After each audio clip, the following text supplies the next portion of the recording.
have an opportunity here to provide leadership, support, and a voice to the voiceless. The sacrifices that we made during our service do not end here. We carry on. We push forward, and we give hope and inspiration through love, community, and support. Stay free. Rights and freedoms in this country are absolutely everything to me, because I personally know the sacrifice required in order to get them back once they're gone. So when my brothers and sisters call Stand 2, be sure I'll be there. Legacy media will play their games, right? Like, this isn't about this or that. This is about freedom, period. The only thing necessary for evil to triumph is for good men to do nothing. Brothers and sisters in the uniform, whether you're a police officer, military, check your hearts. Look where we're going. Man, wake up. I beg you. If the veterans can't stand up and get a message across to the government, I don't know who can. I don't know.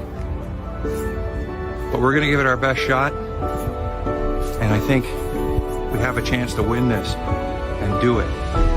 But we need your help. And we need you to come, and we need you to stand too.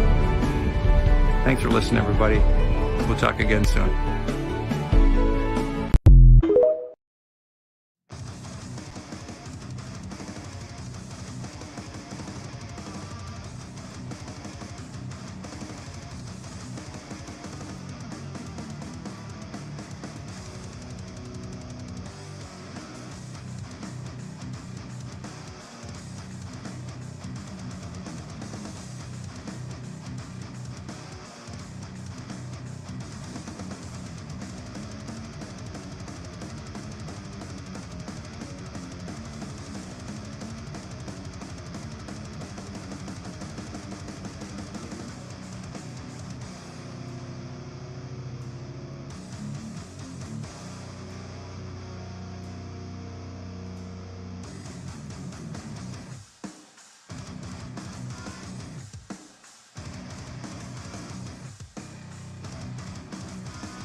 Got a sunburn to peel the daggers off your tongue. Young and dumb, I'm rotting like a bed sore in a cold case that's never gonna be more than scratching at the walls while you're waiting for a bullet to come. All along I've been treading in the deep end, throw my mirror in the cupboard for the weekend. Try and put together pieces while I'm dreaming, but nothing's adding up to a thing but a hole in the head.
Woke pirates, yes, they robbed, sold out to the merchant ships. Minutes after they took out from the bottomless pit, my head was made strong by the hand of the Almighty. We forward in this generation triumphantly. Won't you help to sing these songs of freedom? It's all I ever have. Redemption songs, redemption songs.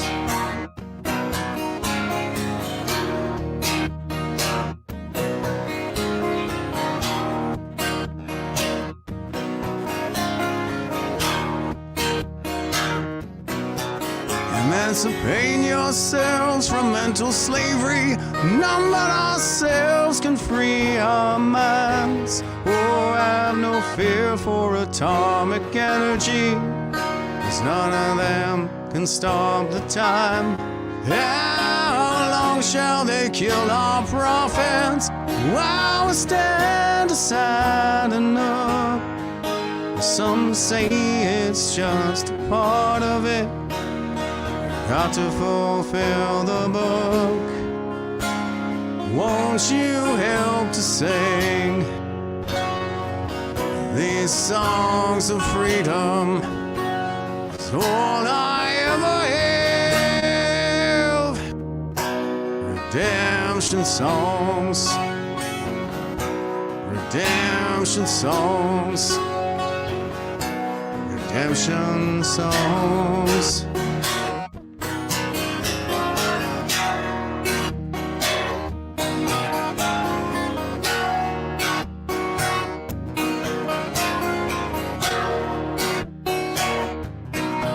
Emancipate yourselves from mental slavery.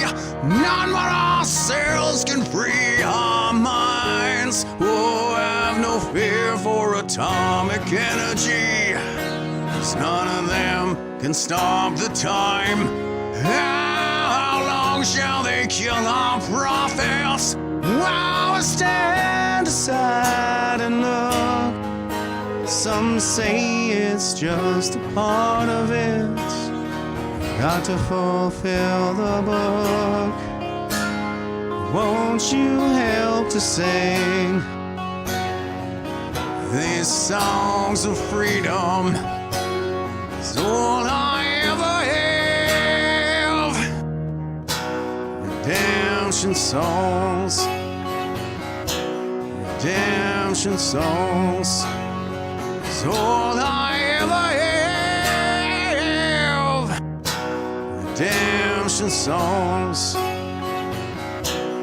redemption songs, redemption songs.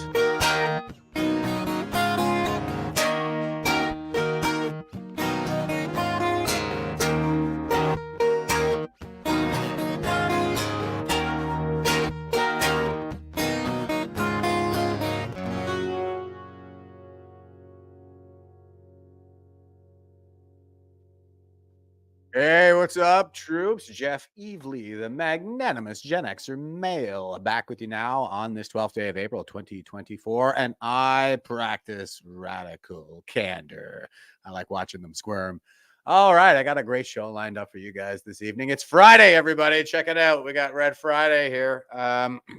And we're bringing this trend back. This is something that we used to do when the Afghan war was on. It was the current thing, but it seems no more. But, you know, we're bringing it back around here. Support our troops, Yellow Ribbon and the Red Shirt Friday. I think it's a really good cultural staple, actually. And Shiloh was the first one on the board tonight over in Rebel. Says, thank you for the advance notice, Sergeant Major. My ear will likely bleed from hearing JT's voice, but I will adapt and overcome. Thank you, Sergeant Major and V4F, for being on this platform for us. And I actually responded. I said, it's our pleasure, Shiloh. Thank you for your support. And I do thank you for your support, Shiloh. I know you're always here, and it is much appreciated. And let's see. P Jill 99 is saying the continued seek for truth information, and information, and the fight everyone has done so far is appreciated by many. Thank you, good people, and giving us a salute. And she also says, or they also say, I think it's Jill, is it? Says this intro is tear provoking. Yes, we've been through a lot, hey, and I think it. It pays to take note of that. We should definitely be celebrating a lot of our successes and some of the great people who have come to the fore in all of this. There's a real story to be told here. So let's make sure it gets out. Okay. And Dwayne says, hey, Jeff and folks, and he's giving us the wave. Back at you, Dwayne. Thanks for being with us, brother. And Snowman 22022 says, I love you all. Stand proud. And he gives us a triple slashy. Right on. Triple slashy right back at you. Odious Patton's over here on YouTube saying Jagmeet Singh claimed more than $533,000 in expenses as an MP in the last 9 months of 2023, more than any other parliamentarian. Pierre Poilievre spent just $61,000 less than any other MP. Well, I'd like to see a link for that one, so maybe I could show it or something, but I believe it. That sounds about right. And Big Speowolf was saying, Trudeau Warning. Yes, that is the title of today's program. There's been a lot going on. I mean, there's the inquiry into foreign interference that's ongoing all this week. And of course, Trudeau was on the stand. I didn't really get much of a chance to talk about that. So a lot of that ended up lining up for today's program. So apologies in advance, folks. We're just going to have to grit and bear it. I mean, this is important information that we got to get out there. So we're going to have to suffer through it. All right. Andrew says, good evening, Jeff Evilly, triple slashy. Hey, it's FUMM. Fuck you, make me. Share. Yes, please. Thanks for the top cover, brother. I do appreciate it. Everybody share this out. Smash that like button. Help that algorithm and all that great stuff. And Patriot Truth 1 over on X says, cheers, everyone. Hey, thanks for being with us. Evelyn says, hello, all. Hey, Evelyn. Brenda says, good evening, all, and gives us a smiley face. Thanks for being with us, Brenda. Colleen says, good evening from Ontario. Windy as heck on this Red Friday. It's rainy out here on the Atlantic coast. Marion says, good evening, everyone. Looking forward to the show. Thank you, Jeff Evilly, for all the organization and presentation material. My pleasure. I don't know what the hell else I would be doing with myself if it wasn't to continue to fight for Canada. It was said by a better man than me that they show us how to turn it on, but they don't show us how to turn it off. So might as well put that energy into something productive, right? And let's see, Mother of the Drummers is giving Odious Patton a salute, and Sharon says hello from Ontario. Evelyn says a share for sure. All right, thanks everybody. Let's go ahead and dive into this sucker. We got ourselves a quote from Mitt Romney, Milquetoast Mitt, who ran against Barack Obama in the 2012 election. And this was the one, I think, where we really started to see the polarization set in. Of course, Barack Obama, I think, is famous for bailing out the boomer generation when they reached peak institutional power in the market, and the whole goddamn thing collapsed because it was nothing but a bubble underneath them. That was the mortgage bond market collapse. He wasn't too bad in his first term, but the second term is always, a little bit more unrestricted. And that's what we saw happen in Obama's second term, is this era of polarization. Like, the polarization really ramped up then. And I can remember during the campaign, Mitt Romney would say things like, I'm not saying that Barack Obama is a bad person. Terrible president. I think he's a terrible president, but I'm not attacking his character personally and stuff like this. And then Barack Obama would just turn around and say, Mitt Romney wants to put you all back in chains. In other words, Mitt Romney is a bad person. Way to go, Boomer Obama, for polarizing the electorate and,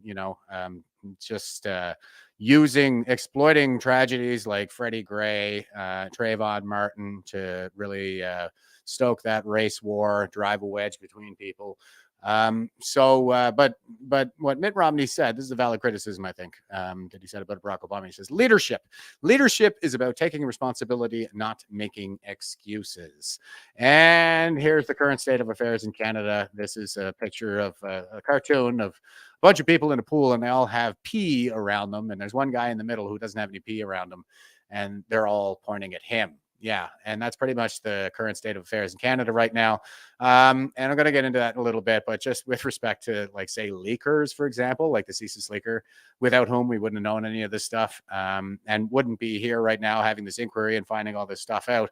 Well, it is the case to this day that, well, the boomers always throw the leakers, the whistleblowers, under the bus, like they did to Kyle Brown for the Somalia affair, and like Julian Assange is still paying now. He's still in Weimar prison. He's been there for 5 years.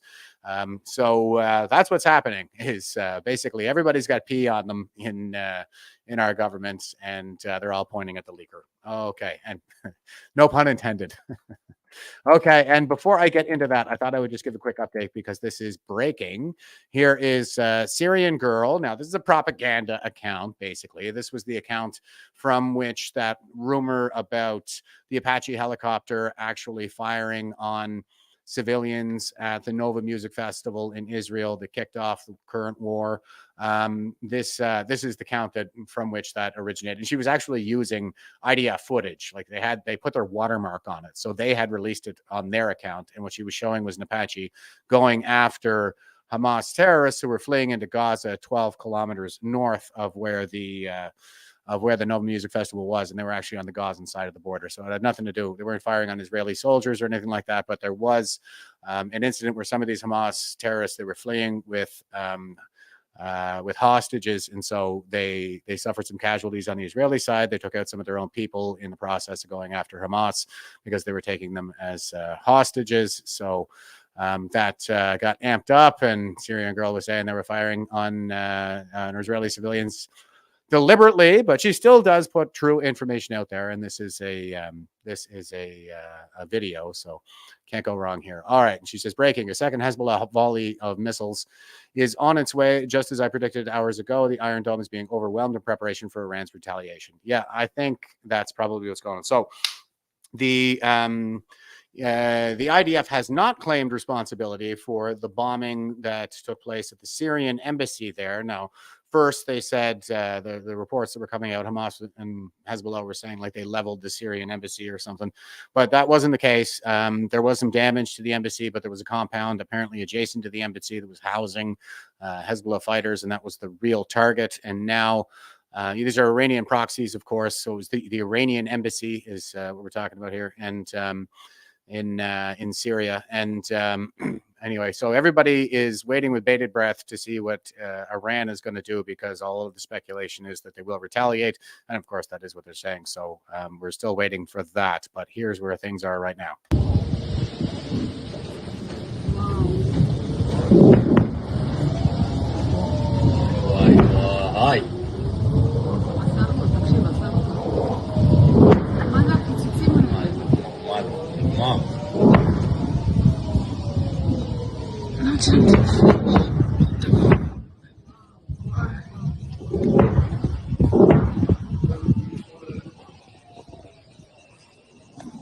גם שם יש על ההר.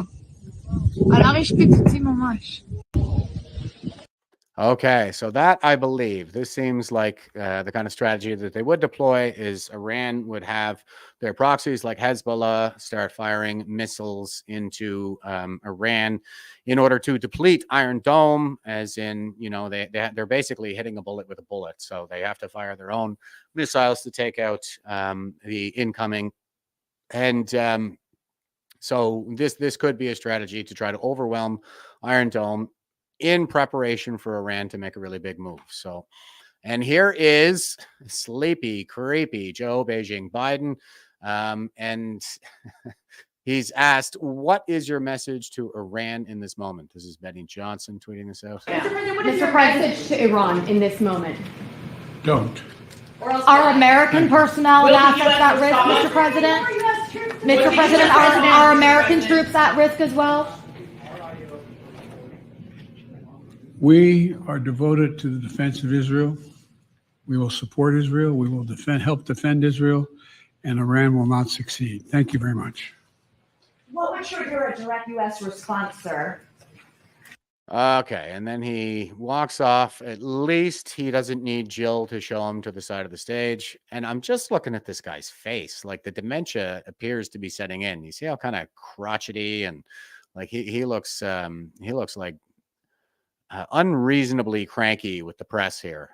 That's what I'm taking away from them. Like, oh, great. Yeah, we have this octogenarian, senile, old pedophile that is on whose shoulders the fate of the world rests. And he's just saying, don't.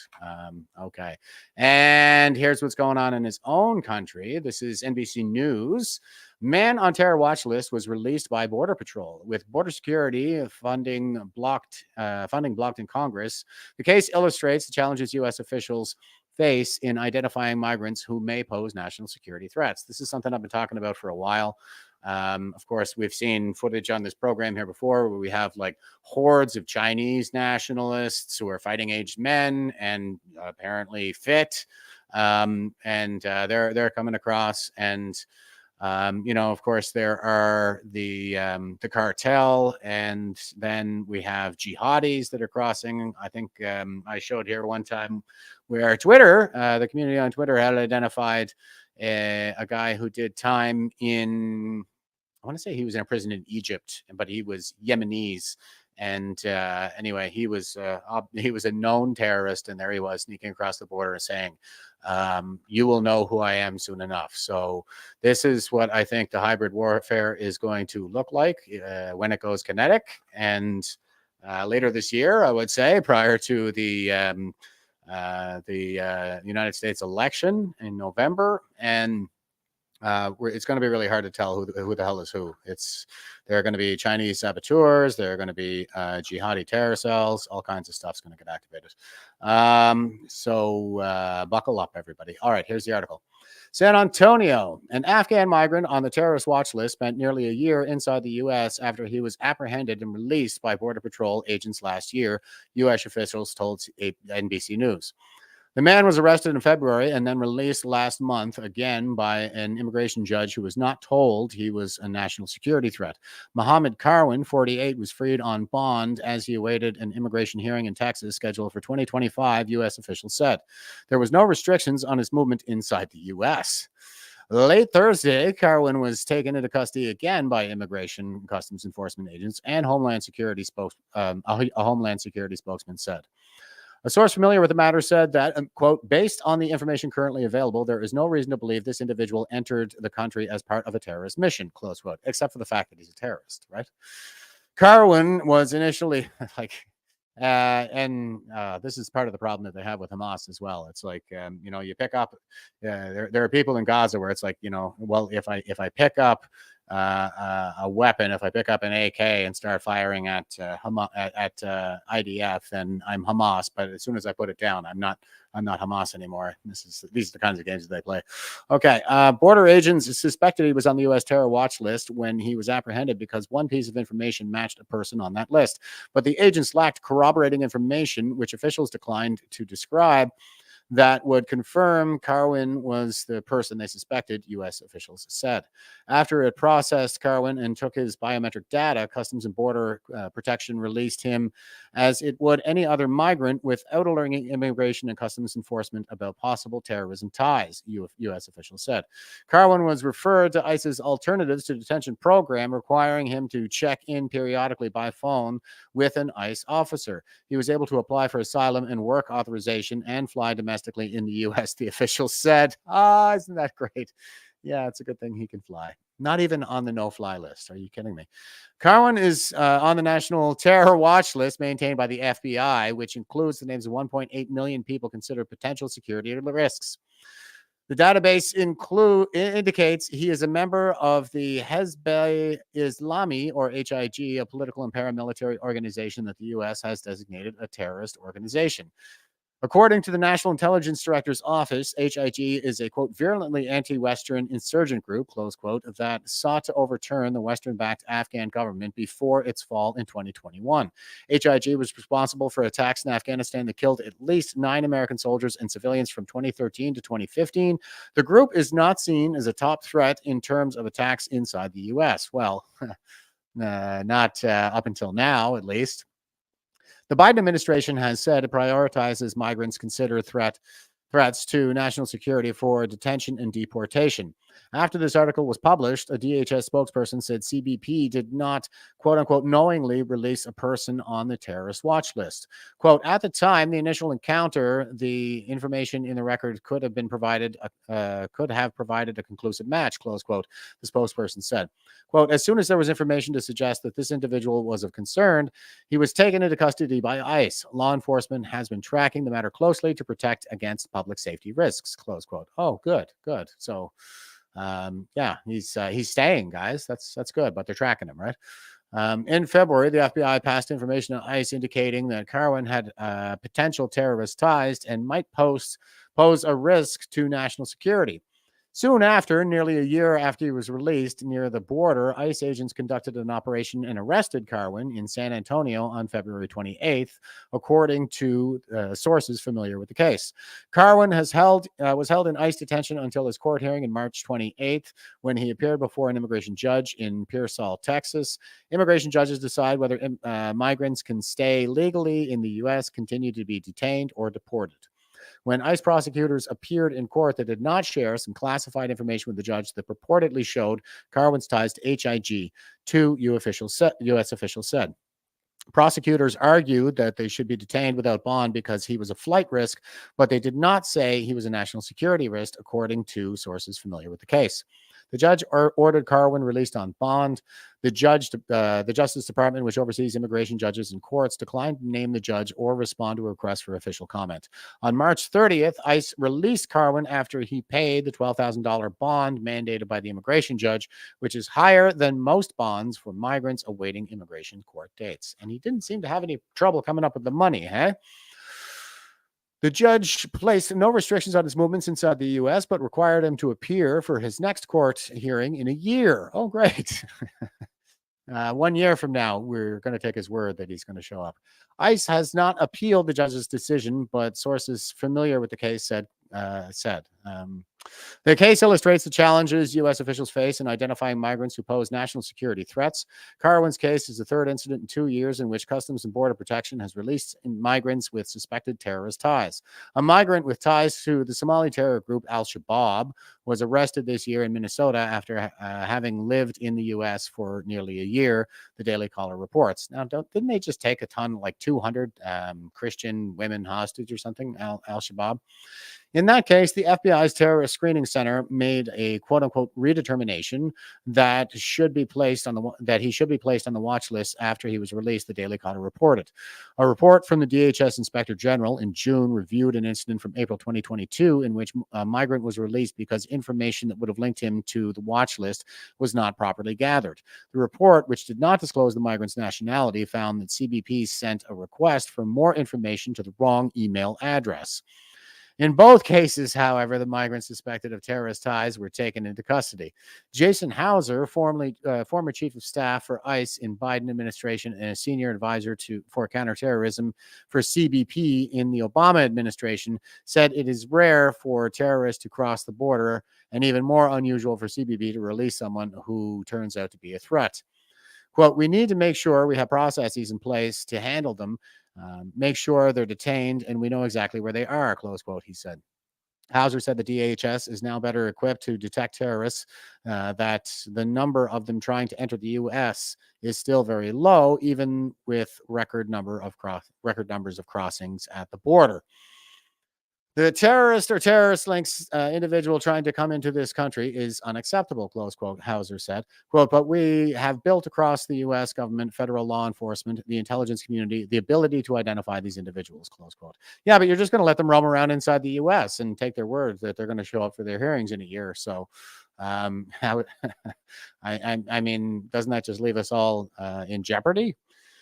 On the campaign trail, Donald Trump has repeatedly turned to the threat of terrorism at the border as the reason he should be elected president again. Quote, terrorists are pouring in unchecked from all over the world, close quote, Trump said on Truth Social this year. An NBC News analyst found that the percentage of migrants on the terrorist watch list has a proportion of the total number of CBP encounters across the U.S. border was slightly lower during the Biden administration than during the Trump administration. It remained an average of 0.02% during the Biden administration, lower than the 0.05% under Trump. That's interesting. okay, I think that's good for that article. So there, we have terrorists coming over the southern border in the U.S. and nobody's doing a damn thing about it. And here is Fox News. FBI director warns of quote unquote elevated public national safety pushes for increased funding. Sounds more like it should say national threat, but FBI Director Christopher Wray on Thursday will warn of a quote unquote elevated threat to U.S. public safety and national security while advocating for an increased budget. Yeah, warns of elevated threat, I think, is what they mean to say. Quote, looking back over my career in law enforcement, I'd be hard pressed to think of a time where so many threats to our public safety and national security were so elevated all at once, close quote, Wray said. Wray will say to the House Appropriations Subcommittee hearing on Thursday afternoon, quote, but that is the case as I sit here today. This is not a point when we can let up, close quote. Wray will argue at the hearing that the federal agency needs fiscal support to quote unquote, to quote, tackle these threats, close quote, to keep American citizens safe. Quote, this is by no means a time to let up or dial back. This is the time when we need your support the most. We need all the tools, all the people, and the resources required to tackle these threats and to keep America safe, close quote, Wray says. Wray will say that the FBI's, quote, immediate concern, close quote, is that individuals will draw inspiration from the ongoing Israel-Hamas conflict in the Middle East and carry out terrorist attacks in the U.S. And, you know, Iran sure likes to use proxies, don't forget, guys. So I think this is where we're heading. He will point to the Russia concert hall terrorist attack that left 144 people dead in the worst assault on Russian soil in 2 decades. Quote, our most immediate concern has been that individuals or small groups will draw twisted inspiration from the events in the Middle East to carry out attacks here at home. But now increasingly concerning is the potential for a coordinated attack here in the homeland akin to the ISIS-K attack we saw at the Russian concert hall a couple of weeks ago, close quote, he will say. Wray will push Congress for reauthorization of Section 702 of the Foreign Intelligence Surveillance Act, which monitors foreign nationals overseas and is set to expire on April 9th. Yes, and that was the same act that was also abused in order to get the warrantless surveillance of Carter Page's communications in order to spy on the Trump campaign and unmask General Flynn. And they went after General Flynn absolutely ruthlessly, even went after his son, all because he disagreed with the foreign policy of the Pentagon, or at least, how they deal with these foreign threats. And he was a pretty sensible guy. Like, he tended to, when he was a general, he would, tend to value the intelligence that he was getting in the field over what he was getting from the Pentagon. And that is appropriate in my experience. It's always the people who are there in location who have a better sense of what's going on the ground than, frickin' egg-headed bureaucrats back in headquarters. Okay. Quote, an absolutely indispensable tool for Congress can give us in our fight against foreign adversaries is the reauthorization of Section 702 of the Foreign Intelligence Surveillance Act, close quote, he will say. Quote, it's critical in securing our nation and we're in crunch time, close quote. Well, this, I think, is also sort of part and parcel with what we heard here on a previous program. I can't remember the woman's name right now, but she is EU. The EU was saying that, we have this elevated threat of terrorism. And so what we should be doing is imposing a digital ID on everybody so we can track everyone. So problem, reaction, solution, right? The whole rules for radicals, the Hegelian dialect. So they create the problem, get the public reaction, and then they provide the solution, instead of just removing the problem that they created. So they get what they want, right? They get to continue with the Foreign Intelligence and Surveillance Act, and they get to continue driving us toward this digital ID crap. Oh, geez, I meant to put this up with the meme. Here is James Lindsay, but you know what? It fits pretty well there, given what I just said. And this is James Lindsay sharing this out, and this is the Ouroboros, the snake eating its own tail. It's also in my logo, as you can see up in the top right of the screen here, Radical Candor. I have the Ouroboros in the shape of a lemniscate, which is the symbol for infinity, and that is to symbolize the cycle of history. And I do think that essentially what it means is that the snake tends to be a symbol for the shedding of the old and embracing of the new. It's a kind of a symbol of the Enlightenment and humanity, going through the cycle of history where it's like we build up all this progress only to bite ourselves in the tail. You know, that we go into fourth turnings, of course, like about every 80 to 88 years, we enter one of these crisis eras where all that progress ends up being destroyed. So, I put mine in the shape of a limniscate just because it is in perpetuity. It's going on forever, not just a single cycle like it shows here. But anyway, this meme has Karl Marx in the center, and we have the Ouroboros eating his own tail, and it says at the top here, advanced communism. And then here, communism creates problems, externalize blame, propose communist solution. Yes, problem, reaction, solution right there.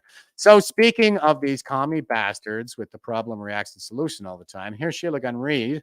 And this is from April 9th, so a few days ago. And she says, what did Trudeau know and when did he know it? He denied knowledge of any foreign interference in November of 2022. However, CSIS briefings show the Liberal government knew the PRC, quote, clandestinely and deceptively interfered in both the 2019 and 2021 general elections, close quote, and that, quote, 11 candidates and 13 staff were implicated in PRC networks. Okay. And here is the video that she's showing out.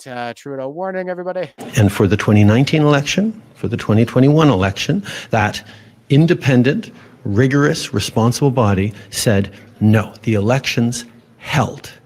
The integrity of our elections was not compromised. As part of those briefings, as part of all the security briefings I have on a regular basis on a wide range of subjects, including the interference into the affairs of our country by other countries, there has never been any information given to me on the funding of federal candidates by China. I just want to confirm that CSIS provided briefings to the panel of five in the lead up to the election. Yes, CSIS did. All right, thank you. Here, CSIS writes, we know that the PRC clandestinely and deceptively interfered in both the 2019 and 2021 general elections. In both cases, these FI activities were pragmatic in nature and focused primarily on supporting those viewed to be either pro-PRC or neutral on issues of interest to the PRC government. They also write at least 18 candidates and 13 staff members were implicated in PRC FI networks. This included members of multiple political parties. So there you go. They knew, and they said they didn't know. I mean, I don't think any of us are shocked around here. And Thomas is with us, ladies and gentlemen. He says, hi, brothers and sisters. I am late, man. Cold sucks. And he says, I have not been this sick in 22 years. Man, I am sorry to hear that, but you are late. So you owe me some push-ups as soon as you feel better. All right. That'll be 20. Okay, here is Sheila Gunn Reid again, and she says, wow, did Trudeau and Telford lie to the Foreign Interference Commission? Trudeau and his senior PMO staff claimed to the commission that the CSIS director did not inform them that China was deceptively and clandestinely interfering in Canada's elections. Here we go. Director, it's the bullet point. We know that the PRC clandestinely and deceptively interfered in both the 2019 and 2021 general elections. Is this knowledge something that you or the service as a body have communicated to the Prime Minister or the Prime Minister's office? Madam Commissioner, it is indeed something that has been communicated. I believe that I testified to that in where I said in our assessment, we saw foreign interference in both the 2019 and 2021 elections. However, I concur with the result of the panel, the conclusion of the panel, that this interference did not amount to having He's talking about the panel of five. So that was these people we saw in the previous clip who are blissfully oblivious, or so they would have us believe, but and innocent and all of that. The impact on the general election. So and I don't know how they can say that it didn't have an impact on the general election when we have candidates who were installed by the CCP in our cabinet, and we're going to get to that here in a second. I think it's important to understand that both statements, in my opinion, are true at the And I think he's a fence sitter. I think that this career bureaucrat who brown-nosed his way to the top is never going to go against his boss, even though, like, the politicians should not be controlling the institutions the way that they are right now. The institutions are supposed to be at arm's distance. They're supposed to have this independence so they can do their damn jobs, and they won't be stifled or exploited for political purposes. At the same time, we saw foreign interference during those elections, and that interference was indeed clandestine and deceptive. And at the same time, that interference did not amount to have an impact on the integrity of the election. And if I don't know how the hell you can say that, Boomer Male. I may just finally follow up on this one point. If you're able to say, Director, and I appreciate you may not be, are you able to say whether the interference referred to in this bullet is limited to Don Valley North in 2019 and Steveston or Richmond East in 2021, or whether it's broader?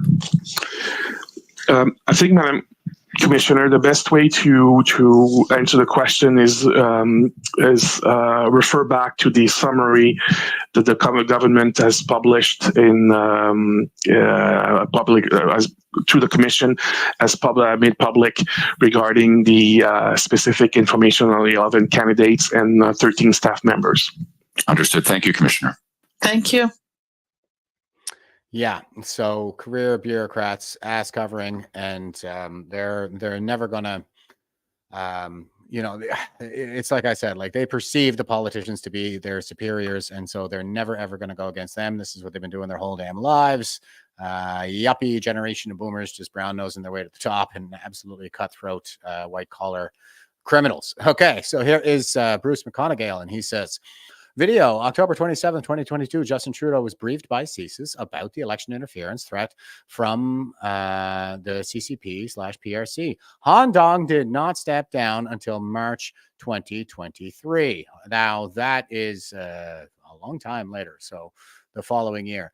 Like I pointed out yesterday, Han Dong was a very busy guy after he got elected. I will post that in the comments. How did Han Dong get on a COVID-19 committee just 4 months after being elected while having no medical experience? Did Justin Trudeau offer the CCP a strong liberal riding so they could install a candidate who would monitor in real time what our COVID-19 response would be and to learn how to manipulate our laws? It sure looks like it. Yeah, I tend to agree, Bruce. And I'll remember, Bruce did a great job, by the way. He put together a great thread of everything that's been happening over the course of the last couple of days with the inquiry. This one is from April 12th today, so this is late today.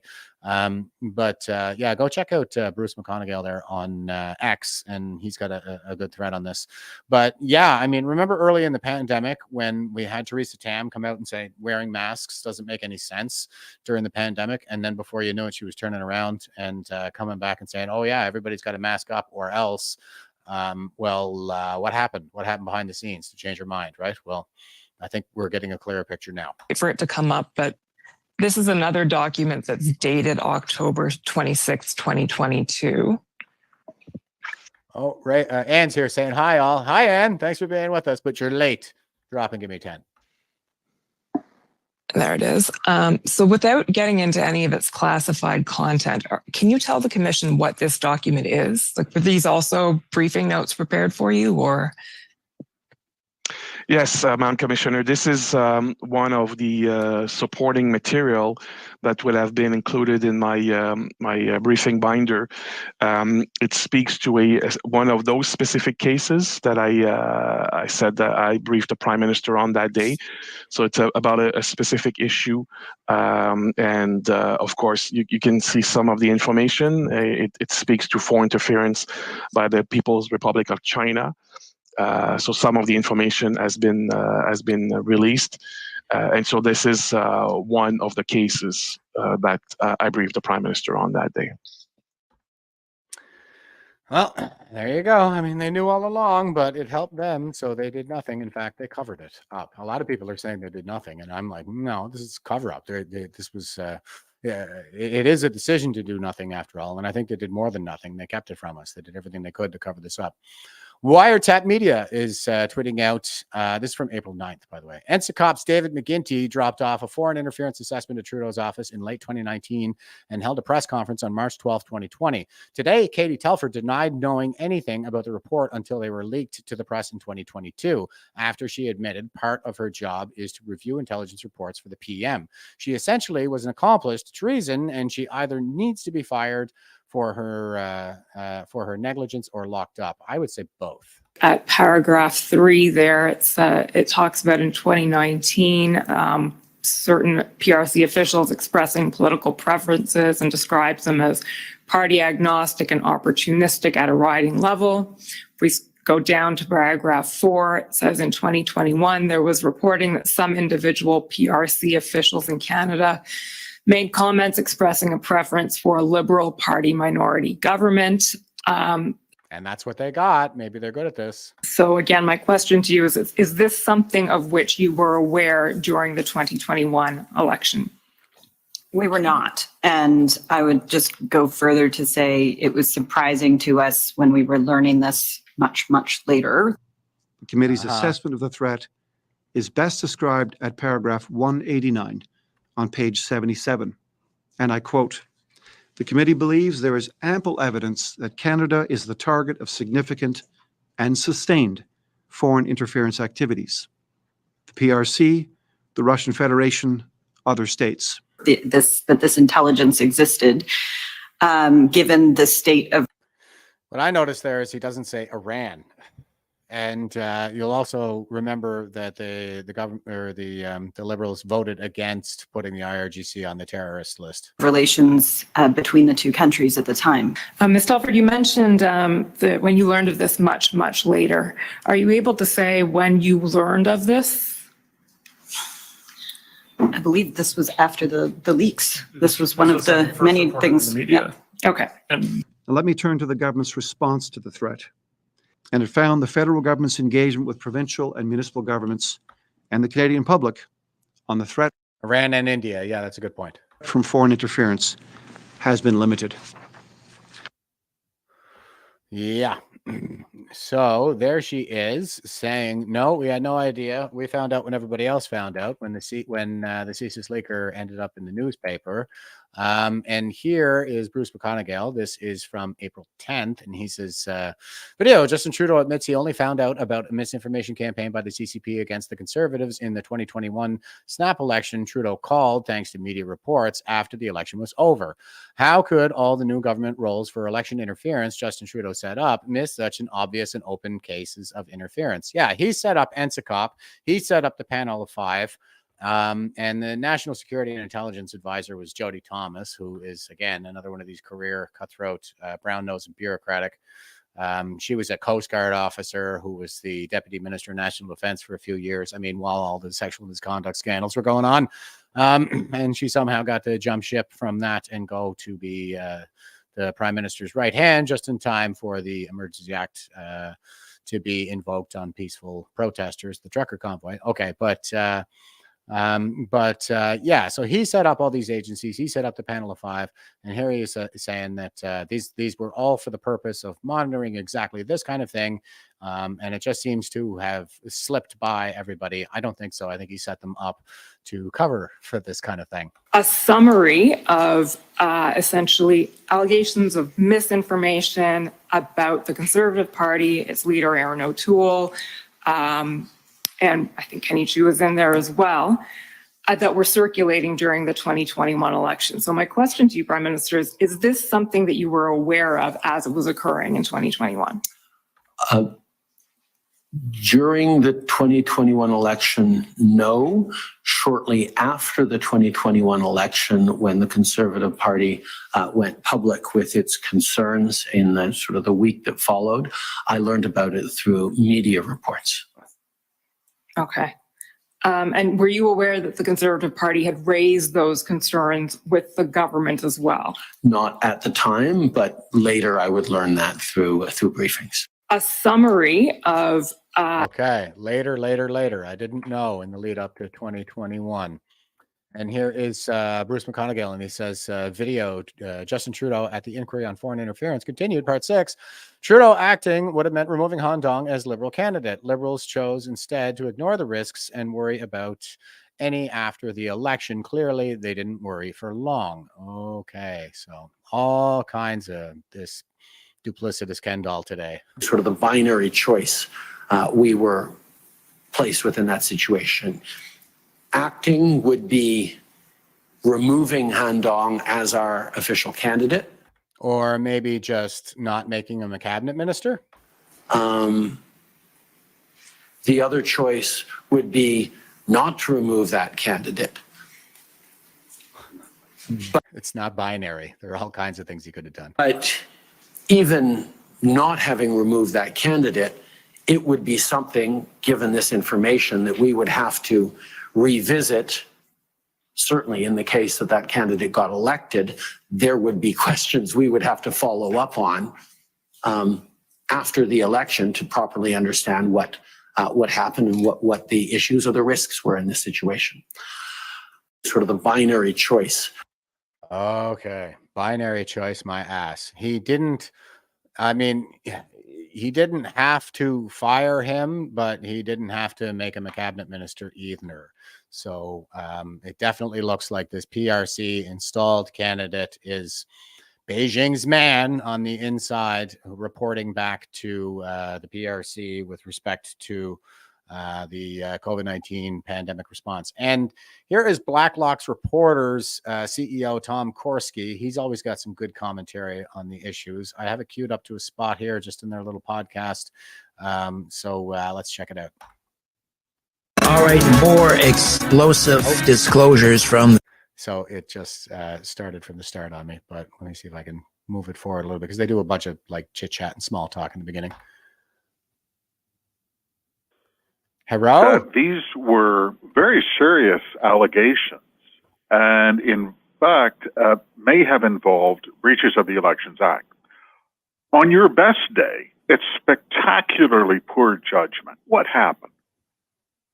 2019 election was called. The very next day, there was one riding in the Toronto area that did not have a candidate, and it happened to be Don Valley North. And it was the only riding in the city that had a contested nomination. And Han Dong won. Just barely. His own campaign manager thought he was going to lose. And they determined that he won in part with support from foreign students who were bussed in from a private Oriental International Academy in Markham outside of his riding. There's so many questions here. Dong's own campaign manager said, look, he testified, as far as I'm concerned, those kids weren't eligible to vote, but they did vote.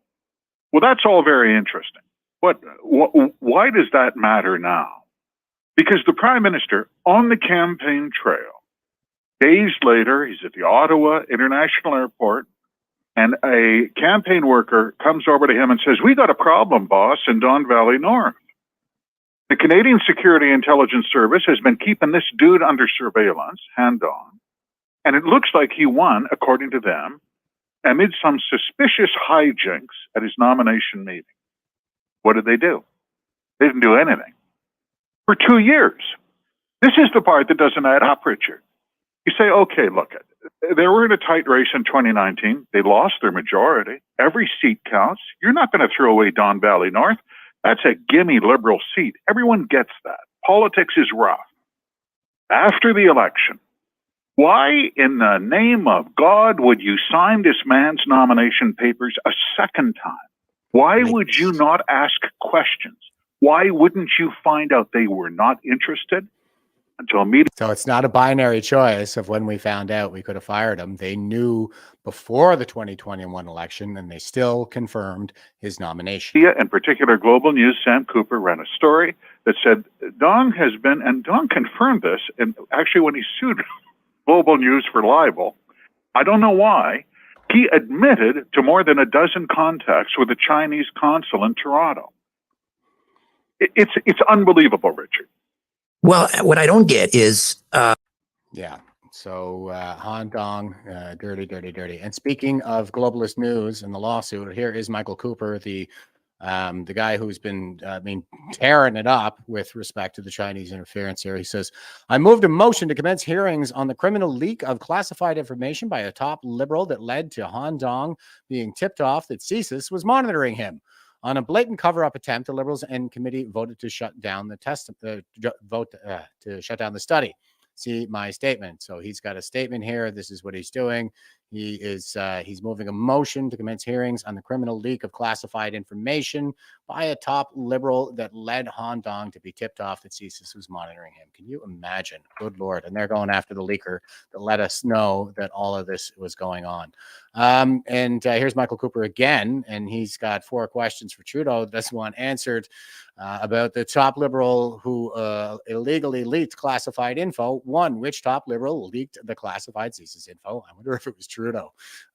Who tipped off Han Dong? When did Trudeau learn about it? Did he refer it to the RCMP or cover it up? Well, I think that's what we're seeing across the board. Cover up, cover up, cover up. Someone connected to the Prime Minister leaked classified information that consequently disrupted an ongoing CSIS intelligence operation. Someone connected to the Prime Minister, a top Liberal official, compromised the work of CSIS. I'm thinking more like Katie Telford. Hey, what do you guys think? And put the partisan interests of the Liberal Party ahead of Canada's national security. Unbelievable. And in so doing, they committed a serious criminal offense. They contravened Section 4 of the Security of Information Act, an offense that is punishable as an indictable offense with a term of imprisonment of up to 14 years.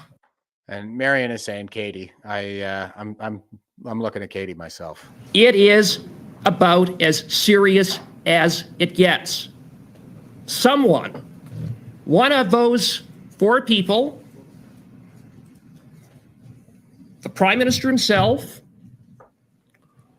or a select number of chiefs of staff in this Liberal government who it was his chief of staff would have also had at the time the requisite security clearances, leaked classified information that then undermined and thwarted a CSIS intelligence operation to advance the partisan interests of the Liberal Party and that benefited a hostile foreign state, the Beijing-based communist regime. As I see it, there are at least 4 questions in the face of this shocking report that need to be answered. And that is, which top Liberal official illegally leaked the classified information? Who's the top Liberal who broke the law?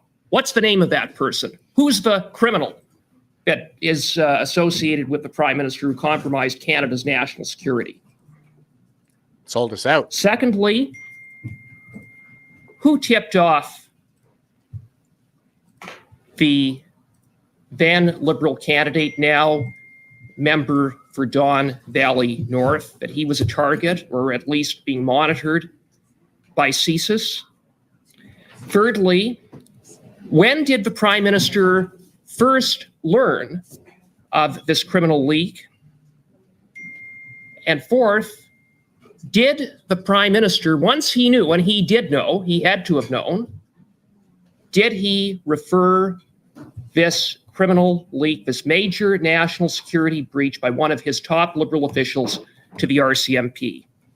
This scandal, this latest piece in a massive scandal involving Beijing's interference and the Prime Minister turning a blind eye, in some ways giving a green light to it when it benefited him, highlights the absolute rot and corruption of this Prime Minister and those around him. Yeah, rot and corruption isn't even the word, and I think people are using the word in the chats here. Treason is the word, and that's not me. That's Michelle Juno Katsoya from retired CSIS agent, who has given testimony in committee that it rises to that level and that charges should follow. Of course, he's not going to say that it is necessarily treason. That has to be arrived at through jurisprudential process, but but he seems to think the charges should absolutely be laid. So here is Bruce again. He says, video, it wasn't the race of the students that mattered. It was that they were directed by the PRC to vote for a PSC candidate, federal party. Justin Trudeau at the fore. Okay, so he's got a great thread. I'm pulling a bunch up from his stuff.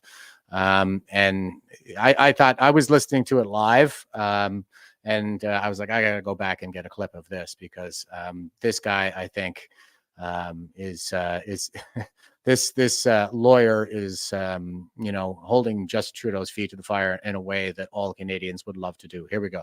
And what I want to press on you here is that the ethnicity or the language of these students has never been the issue either for the service or for any right-thinking Canadian. The concern instead is that PRC was directing people, whoever they were, to go. So, like, he's addressing Justin Trudeau's predictable reaction of when people are pointing to, the communist regime interfering. He's going, oh yeah, we should all be very careful not to engage in anti-Asian racism, right? And that is the CCP strategy. They use racism to silence opposition. So he's their man. Go do their bidding and to help Han Dong is into his seat in Parliament. And you can have that concern and worry about that and worry about the consequences for our democracy without having an ounce of racial prejudice running through your veins. Do you agree with me on that? Entirely. And that was actually the point that I made to the service, that I made in that you lectured them that they should be less racist. in response to them saying, or the suggestion that, the concern is the bus filled with Chinese speakers. I say, that has absolutely no bearing on anything. And so they're telling him about these Chinese students being bussed in, and he's going, oh yeah, it shouldn't matter that they're Chinese. That's not what matters. What matters is that they were there on behalf of a hostile foreign power. And they didn't come from the riding. They were bussed in. There was all this crap, and they're all saying, oh, buses are normal. That's normal. It's not normal that they're being bussed in by a foreign communist regime that is hostile to our interests. Okay. Interfering in Canada, this is Bruce again. Interfering in Canada's elections is low risk and high reward. Trudeau claims he was never warned about this reality, which begs the question: how could the very system he put in place fail so miserably to keep him out of the loop? And keep him out of the loop. Justin Trudeau at the inquiry on foreign interference. So he set all this stuff up. He set up NSICOP. He set up the panel of 5. And they're all obviously, his appointees, his partisan hacks. It's all about the cover up. I think that these people were installed in order to make it appear as if he's doing something to protect our interests and to protect our country, when in fact these people were co-opting these processes for partisan political gain. State actors are able to conduct foreign interference successfully in Canada because there are no consequences, either legal or political. Foreign interference is therefore a low risk and high reward endeavor. Did the director convey, in those words or in some similar words, that message that this is a low risk, high reward endeavor because there are no consequences? No. Thank you. That's very helpful. State actors. Yeah. Okay. And Banks is saying, I think this episode is one long Trudeau warning. That's why I made it the title, because I would just I would be giving constant Trudeau warnings throughout the entire program if I followed the usual protocol. So here is Blacklock's reporter, and this is from April 11th, so yesterday. It says, "Don't mention China." Memo. Cabinet aides in a secret 2017 memo told Prime Minister Justin Trudeau to avoid public criticism of China despite evidence Communist Party agents were committing crimes in Canada. Cabinet was attempting to negotiate a Chinese free trade pact at the time. Quote, this could be deemed illegal by Canadian courts, close quote. Yeah, and here is the memo here that he's sharing. It's he's got a big arrow pointing to this. It says, this is a very sensitive issue and public efforts to raise awareness should remain general and not single out specific countries to avoid potential bilateral incidents. However, countries that cross the line should be reminded of appropriate conduct and risk of consequences. So that's what we're going to do. We're going to conceal it from the public. We'll say that, foreign threats, something vague like that, China, Russia, I mean, not China, but Russia, and Iran, not even Iran. So they're not terribly worried. And even India, they point at India. They'll point to stuff like that. But, I think that what's going on there is India really should be our ally. And I know that they engage these kind of clandestine operations to go after and even assassinate Sikh separatists with connections to terrorism on foreign soil. And by the book, of course, that is not supposed to happen. It's also something like Barack Obama was pretty famous for, especially with the drones. And they're going after terrorists. Like the Sikh terrorists were responsible for Air India, the largest terrorist attack in Canadian history. So I think what's happening is we're being polarized against people who should be our allies, like India and Israel. Like those are functionally Western powers. They're former British colonies, capitalist, English speaking, democratic, you name it, right? So they should be our allies in those regions, in those areas of the world in particular, given their proximity to our adversaries like Iran and China. And instead, we're being polarized against them, and they're doing everything they can to cover up for the actual threats, which are countries like Iran and China. Okay, and here's Sheila Gunn Reid, and she says, after a meeting with the PMO, this is from April 9th, she was tweeting this, and it says, after a meeting with the PMO, CSIS withdrew a report about PRC meddling in the Liberal nomination of Han Dong in Don Valley North in 2019. So they knew about it in 2019. Here is, she's showing the document. This is Janice Charette in the hot seat here. This, I believe, is from the EMA inquiry. Perhaps because Janice Charette didn't show up for this, did she? She was the previous clerk of the Privy Council office and also in that seat when the Emergency Measures Act was invoked. So here is what it says in the text of the document that she's being shown. Witness 2 explained that they believed a report concerning the Don Valley North nomination contest was recalled at the request of the National Security and Intelligence Advisor. Witness 2, okay, so National Security and Intelligence Advisor would have been Jody Thomas. And I have been pointing to her for a long time as the one who is at the center of the Emergency Measures Act invocation as well. She's just a cutthroat career bureaucrat. Like I said, she got her degree paid for by the Coast Guard College and did a career with them before coming to national defense. And then she apparently, I think, probably had a lot to do with the sexual misconduct allegations against all the senior generals in the military, everybody who was in line for the Chief of Defense Staff, who would have said no to given the illegal order that was the vaccine mandate. So she got all of them out of the way with these allegations so they could get their man Woke Wayner in there to put the tampons in the washrooms and force everybody to poison themselves. And of course, the military has been decimated ever since. Okay, back to what it's saying here. Witness 2 noted that it was not common for the NSIA to request the recall of a report. You don't say. I mean, these are supposed to be independent institutions. Witness 3 recalled having taken part in a post-2022 meeting with the PMO staff, the Prime Minister, the Clerk of the Privy Council Office, the NSIA, and the Services Director. Witness 3 explained that the purpose of the meeting was to discuss, after the media leaks, all intelligence regarding Han Dong. Okay, so they knew about all of this in 2019, and they requested that this report on the Don Valley North co-opting of the nomination process by the Chinese Communist Party, that report be recalled instead of addressed. And here is what they decided to do instead. And this is Christina Gould. And the title here on this article, which is Blacklocks, says, focused on Russia, not China. Federal elections monitors were supposed to keep a lookout for Russia agents, not Chinese, government House leader Karina Gould said yesterday. No Russian agents were ever found, while cabinet received numerous warnings of illegal activities by the Communist Party of China. Quote, the primary focus was really on Russia, close quote. Yeah, and again, this is another one of those cases, like I'm saying, we're polarizing against the countries with whom we should be allying. And it wasn't that long ago, I'm old enough to remember, when Russia was a member of the G8 and things seemed to be going in the right direction, broadly speaking, even though, you know, Vladimir Putin is probably going to be president until he goddamn well dies.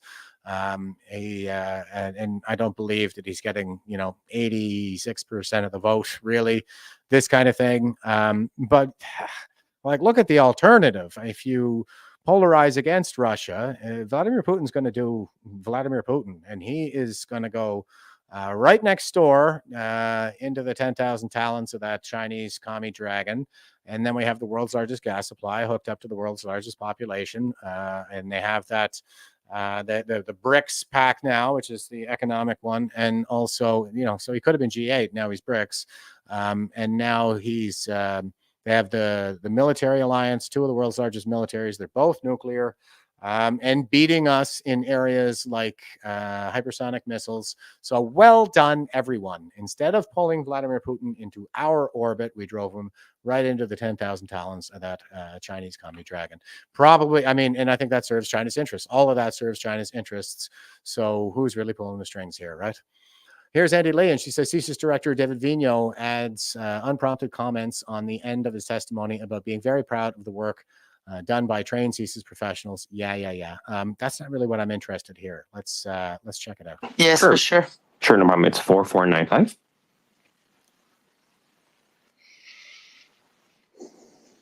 It's just the second bullet there.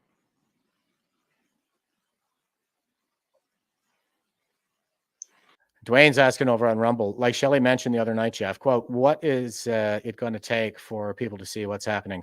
Well,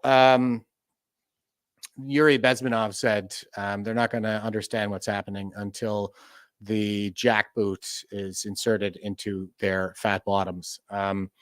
But you know, it really is, I think, just a concentration of all the greatest people kind of coming together and driving back against the mob. One loving patriot beats 10 conscripts any day. That's what I always say. So, yeah, the most people, maybe they're never going to want to admit that this went on in Canada, but that doesn't mean that we can't put a stop to it. So could counsel please repeat this question? Sure. So I just wanted to know if you could tell us more about how media leaks present this direct threat to the integrity of CSIS's operations. So he's talking about the CSIS leaker. How does leaking the information, and the only information that we got was that the Chinese Communist Party was interfering in the elections. That information was staffed to the highest levels, and nothing has been done about it. That's really all we got from CSIS from that leak.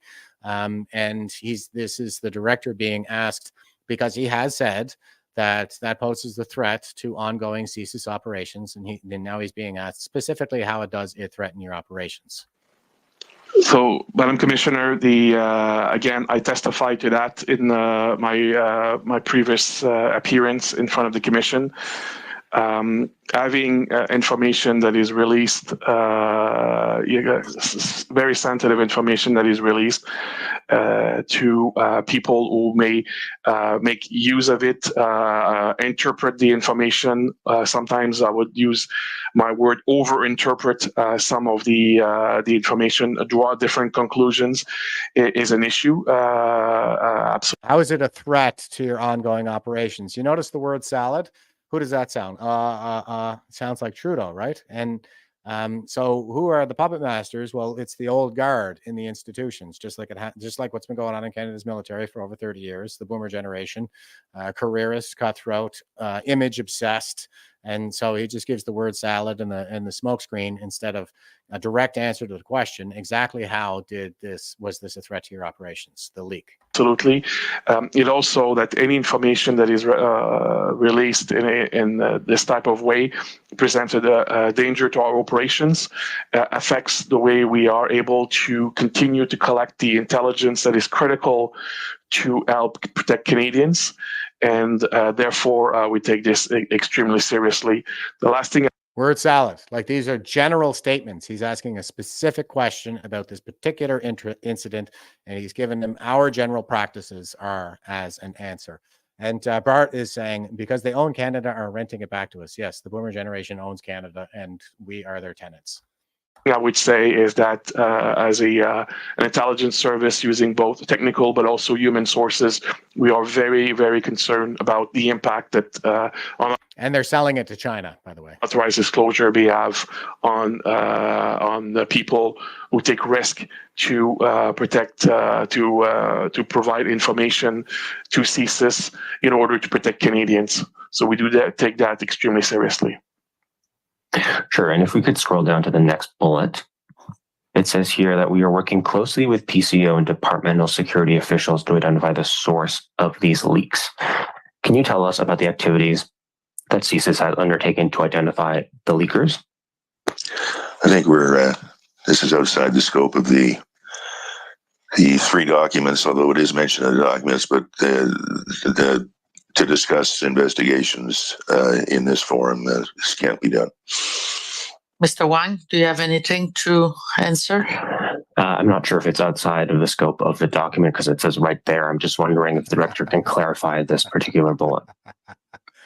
And what about the second part of the... If the director can't discuss national security information, I'm happy to accept that. And is it the case, Mr. Vigneault? Yes, Madam Commissioner, this would be, Yeah, so they're hiding behind this national security facade. Clearly, our national security is compromised with these people at the helm. But when it comes to answering questions, they're going to hide behind this facade. And the question he's being asked is about this bullet here. We are working closely with PCO and departmental security officials to identify the source of these leaks.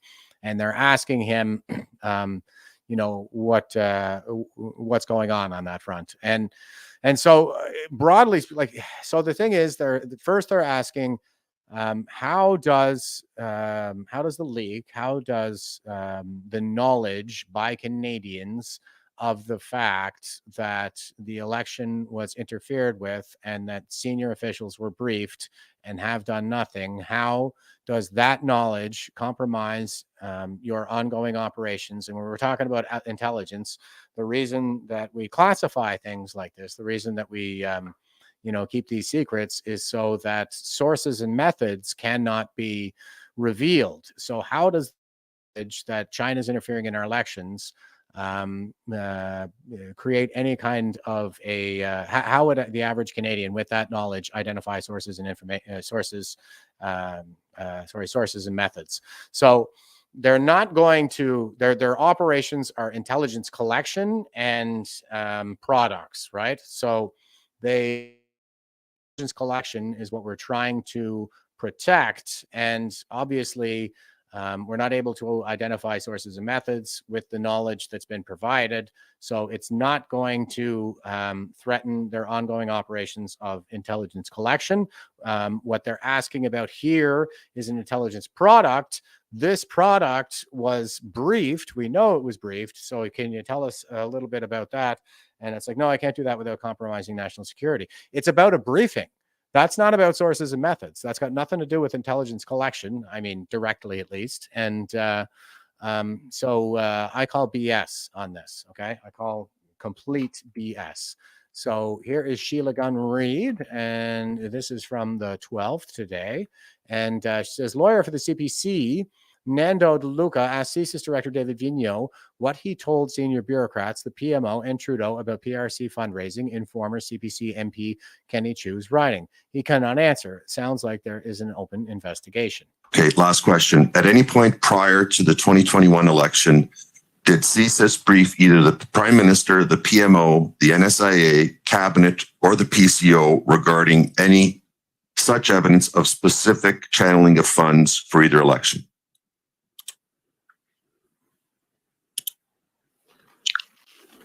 Madam Commissioner, I have testified at length about a number of these issues this morning, looking at the purpose of the three documents. I'm not sure about how the question refers to these documents. Well, this document does refer under the heading current situation to what appears to be fundraising. So he's questioning the relevance. Is the lawyer doing that? Like he's being his own lawyer here now? Connection with Kenny Chu's election. And he's saying, of course, he's replying. It says right in the document. This is the document that we're discussing. I'm just pointing to the information contained therein. Well, I submit, Commissioner, that the director's answer is fulsome, and he has spoken what he can speak about this. Is that correct, Director?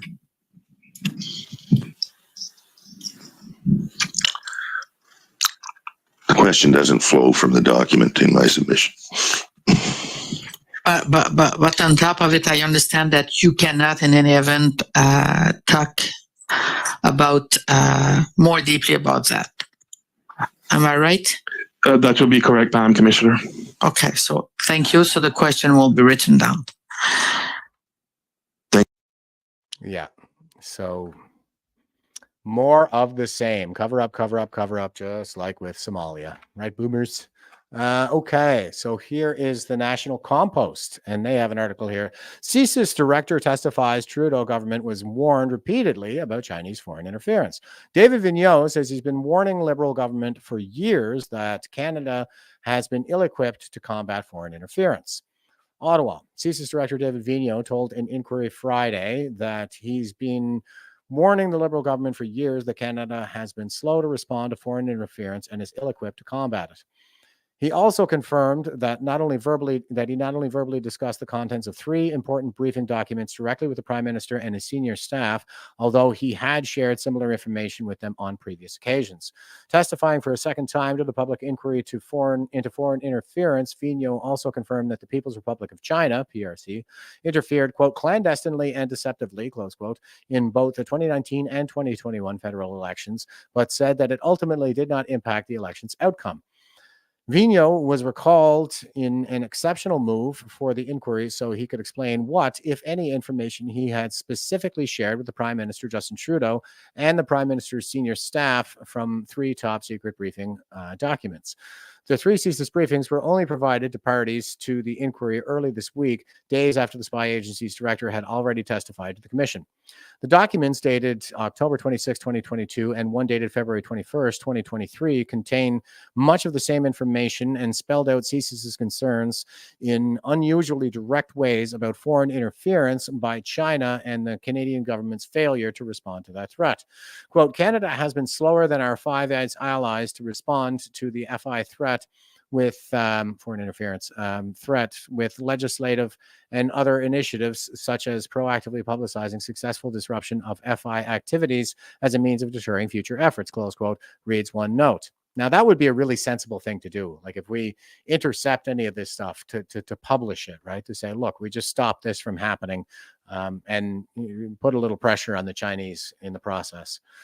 Quote, ultimately, state actors are able to conduct FI successfully in Canada because there are no consequences, either legal or political. FI is therefore a low-risk and high-reward endeavor, close quote, it continues.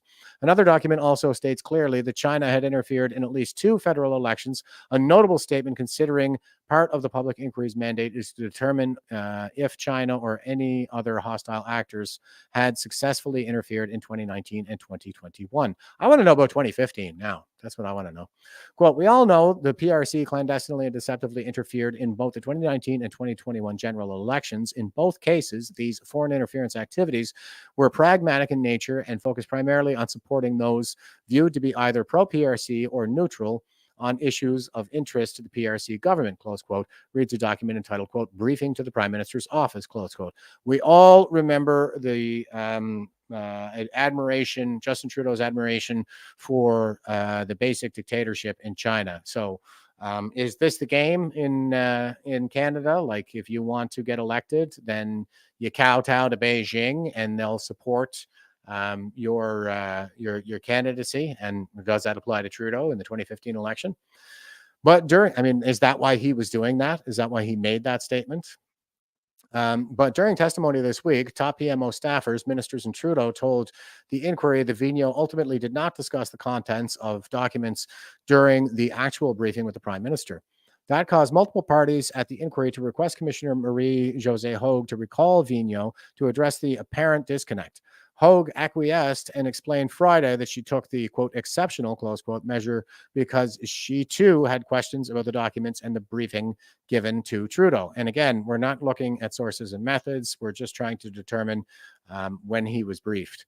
Vigneault told the inquiry Friday that briefing material was prepared by CSIS employees to help him prepare for 2 meetings with Trudeau, but not represent what was discussed during the meeting. But he noted that he's told the government privately and publicly for years a similar message was in the documents, that Canada lags behind its G7 allies when it comes to fighting foreign interference effectively, and that there are, quote, no consequences, close quote, for political foreign interference. Quote, I can say with confidence that this is something that has been conveyed to the government, to ministers, the Prime Minister, using these words and other types of words, close quote, he said. Vigneault was also asked about CSIS's assessment in an October 2022 document that China, quote, clandestinely and deceptively interfered in both the 2019 and 2021 general elections, close quote, considering repeated statements by election oversight bodies that both elections were free and fair. Vigneault answered that both statements are true. Quote, we saw foreign interference in both the 2019 and 2021 elections. However, I concur with the conclusion of the panel that this interference did not amount to having an impact on the general election, close quote, he said, referring to the panel of 5 top bureaucrats tasked with monitoring election threats. Quote, both statements, in my opinion, are true at the same time. We saw foreign interference during those elections, and that interference was indeed clandestine and deceptive. At the same time, that interference did not amount to having any impact on the integrity of the election, close quote, he added. Well, Han Dong's cabinet minister, working closely with Beijing. He even had the 2 Michaels detained for longer than need be in order to give the Liberals a favorable outcome in the 2021 election.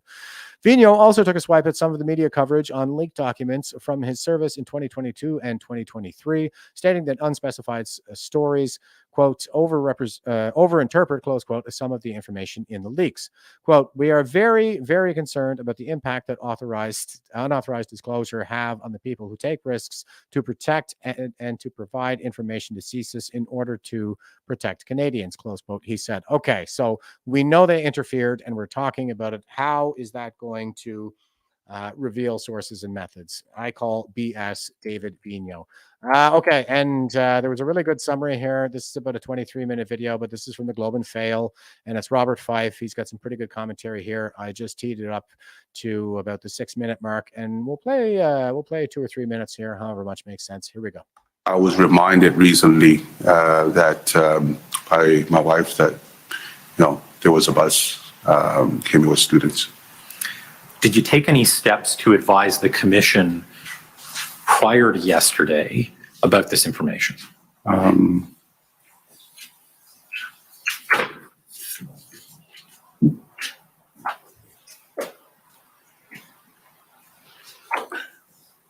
No.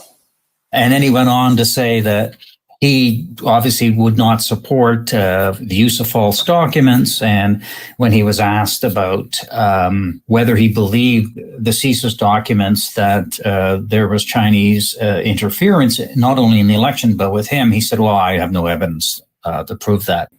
And what did we hear from senior officials about that allegation, Bob? I guess like how serious they thought it was. Well, CSIS thought it was serious enough.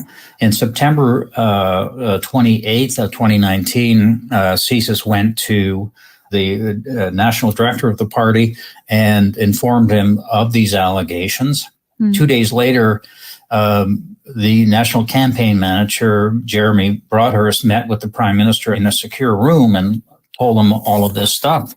Mr. Broadhurst testified before the inquiry that Well, he checked with people in the nomination process. Everything was above board, and that there was no need to disqualify him. And the prime minister agreed. There was no, these were just allegations. I had what was a brief conversation with Mr. Broadhurst to sort of agree that the threshold for overturning a democratic event, like an official party nomination to find out who would be the candidate for a general election, must have a fairly high threshold for removal of that candidate.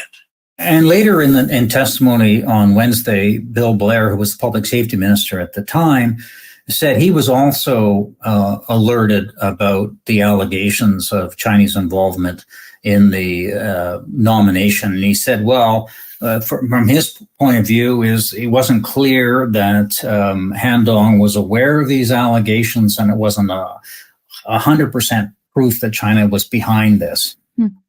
And another allegation around Han Dong stemmed from a report from Global News. This was last year, saying that he had told a Chinese diplomat to delay the release of the two Michaels, Michael Kovrig and Michael Spavor, who were being held in China at the time. Bob, what did the inquiry learn about that allegation? Well, David Johnson in his report said that allegation by Global was false. We finally actually got a summary of what the conversation was about.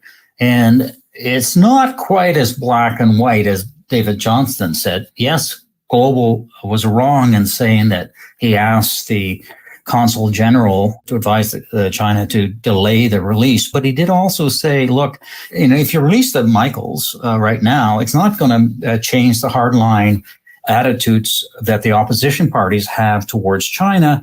And he also said to them, well, maybe you should just announce a date for a trial, so at least placate the Canadian public.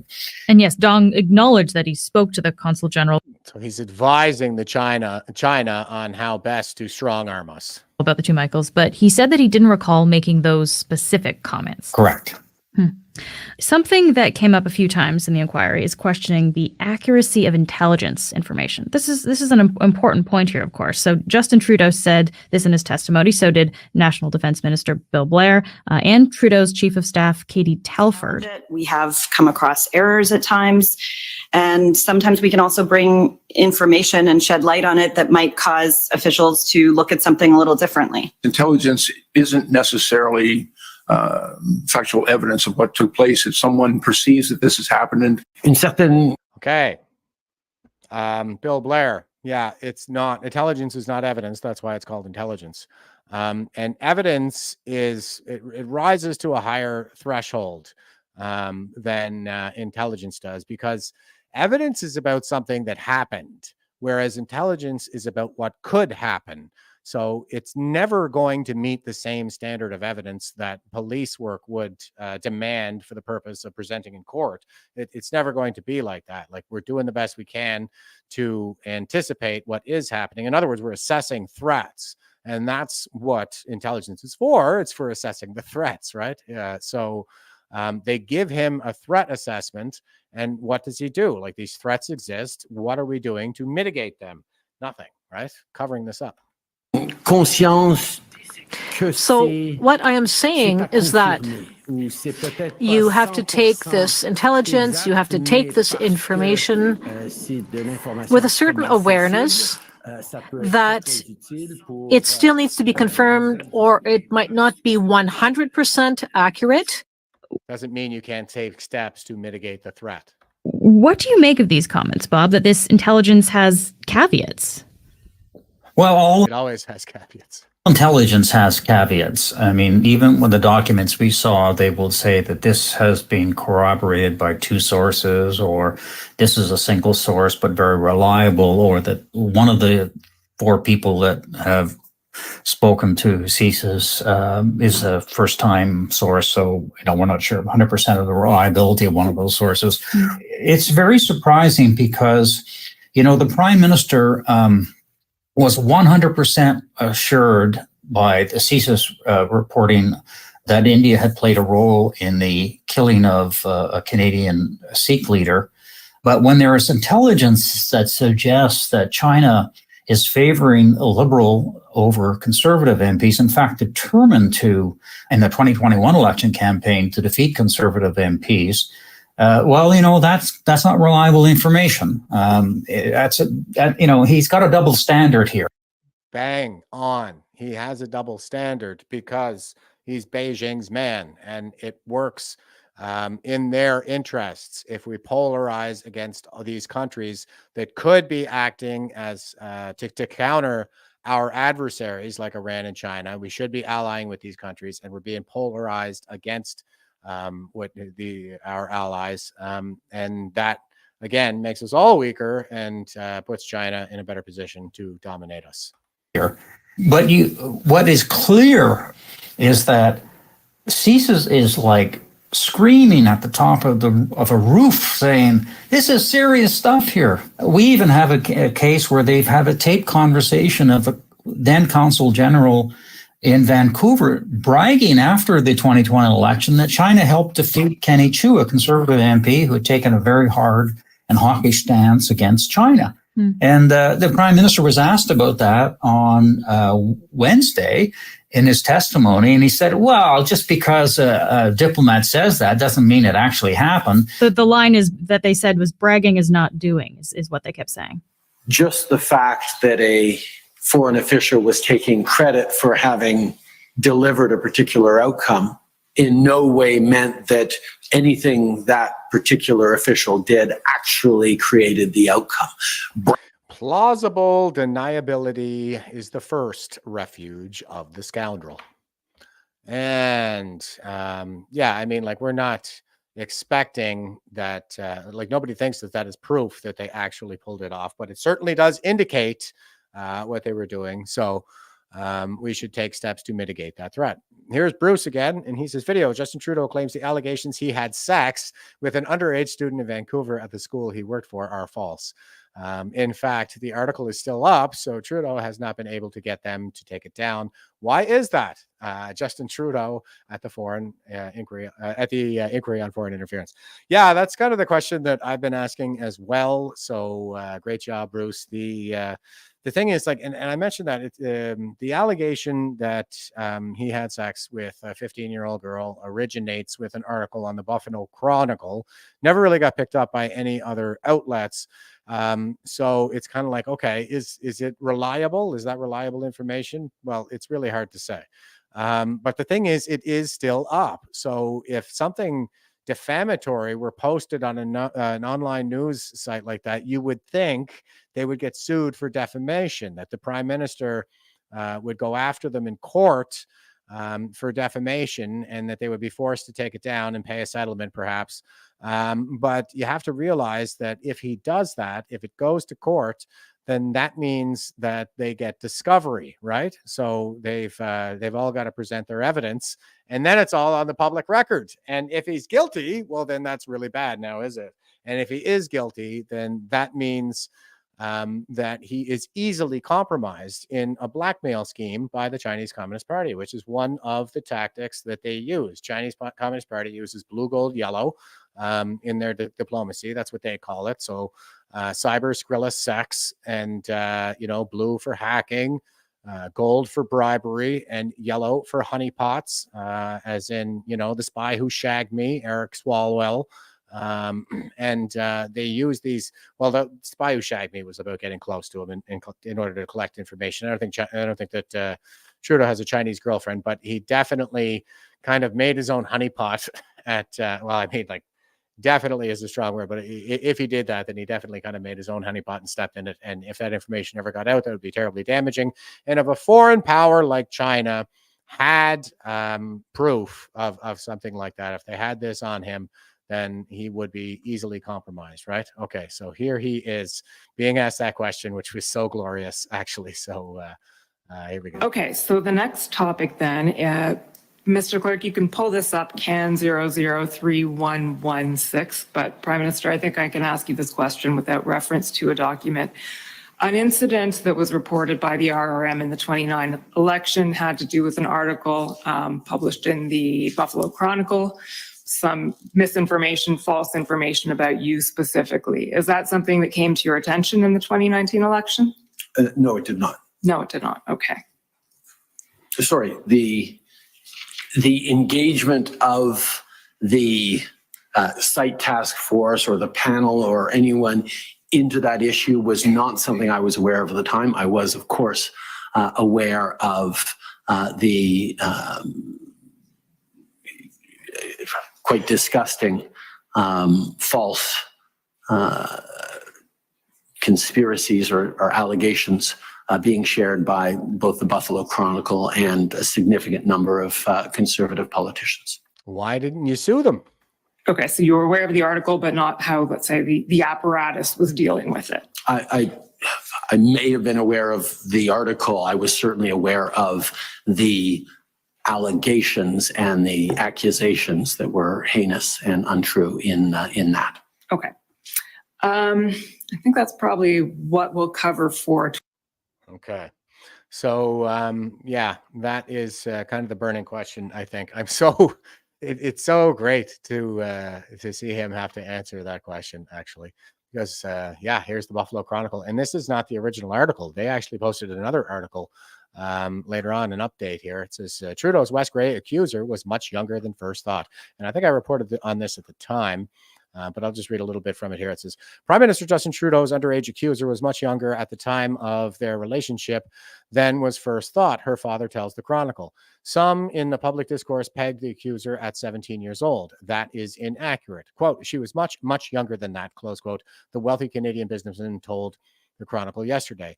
He was not a party to the $2.25 million mutual non-disclosure, non-disparagement agreement that she signed in exchange for her continued silence on Wednesday evening of October 9th, on the Wednesday evening of October 9th. The terms of that agreement prevent both the accuser and Trudeau from acknowledging, quote unquote, any aspect, quote, any aspect, close quote, of that relationship without triggering a 6 to 7 figure liquidated damages clause.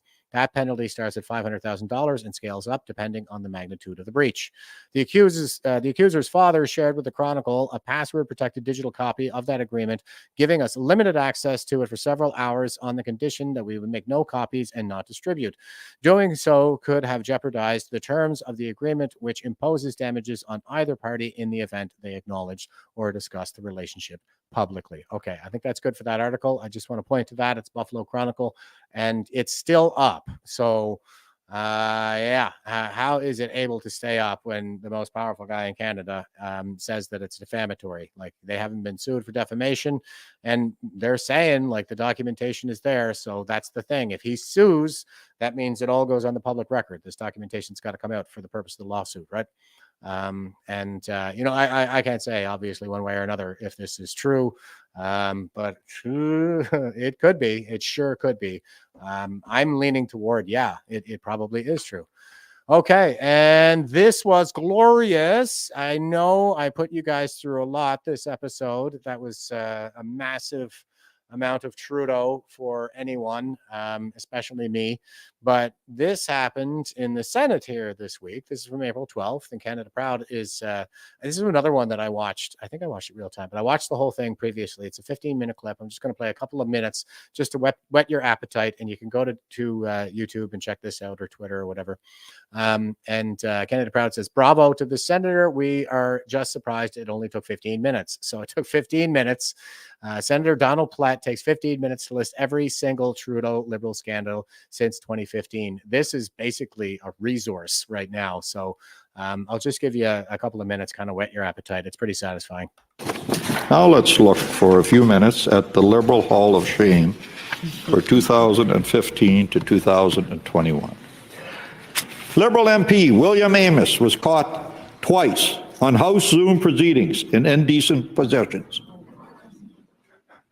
Liberal MP Yasmin Ratanzi was wrongfully employing her sister with taxpayers' dollars and deliberately hiding this information from Canadians. Liberal MP Ramesh Sangha was removed from the Liberal caucus in January of 2021 after he accused multiple other Liberal MPs of supporting the Khalistani movement. Liberal MP Darshan Singh Kang had to leave the Liberal caucus in 2015 over accusations of sexual harassment. Liberal MP Nicola Di Lorio didn't show up for work for a year after he announced his resignation in 2018. Then the public found out, oh, he actually didn't resign. He still collected his salary as an MP, even if he was working full-time in a law firm in Montreal. To this day, this situation has never been clearly explained by Trudeau and the Liberals. Liberal MP Raj Grewal admitted he racked up millions of dollars in debts playing casino blackjack and ended up resigning from the Liberal caucus in 2018 after the news came to light, following an RCMP investigation. But after suddenly announcing he had paid off his seven-figure debts, he stayed on as a member of Parliament for the rest of the parliamentary session. You may recall that Mr. Grewal was already under investigation by the Federal Ethics Commissioner at the time and was later found guilty of being in violation of conflict of interest. Okay, that's only a couple of minutes. It goes on for 15 minutes. It's pretty satisfying. And you know, I think the longer clip is probably the one that I watched was about 23 minutes, because he starts with a pretty good preamble where, you know, when you criticize the Liberals, it's all about, polarization and partisan politics. But when they criticize everybody else, it's just because, we're the good people. We are the moral superiors here. He actually goes into all that stuff right there on the Senate the floor of the Senate. So I dropped the link in the chats for everybody. If you want to check that out on X, it is a pretty great speech. And here, sorry, I thought I was done with Trudeau, but here is Bruce again, and he says, Justin Trudeau clearly is becoming befuddled by questions, realizing the race card was bait to get him in a comfort zone. So he did, I showed this in a previous clip as well, but he is getting taken to task on all of this gaslighting, which is, again, quite satisfying. Yes, but I don't think that's what Mr. Johnson is speaking to. He's just saying that he's talking about the Johnson report, the special rapporteur there, David Johnson. He in his report, he's okay. I'll put to. He's just saying that there is a well-grounded suspicion that the irregularities, which he seems to have found. So here is the text of the document that he's showing. It says, this is from the Globe and Mail, February. It says, quote, Han Dong was a close associate of Michael Chan, who is a target of CSIS. Chan had orchestrated Tan gang ouster from the Don Valley North with a campaign that persuaded Justin Trudeau's aides to back Dong instead. So that's what happened is Chan got Tan out of the way because he wasn't Beijing's man, and got Dong in there instead, and then he became a cabinet minister while the pandemic response was ongoing, and he was in close consultations with the Chinese consulate. And it says, I have reviewed the intelligence related to this allegation, interviewed CSIS officials, NSIA Thomas, past NSIAs and security personnel in the PCO, and the panel of 5 deputy ministers from the 2019 election, as well as the prime minister and relevant ministers. I can report the following. So this is from the report. And that's all I can see from the screen here, but I'll let this guy continue. It's pretty good. Were tied to the consulate. And what I want to know is, do you accept those conclusions today?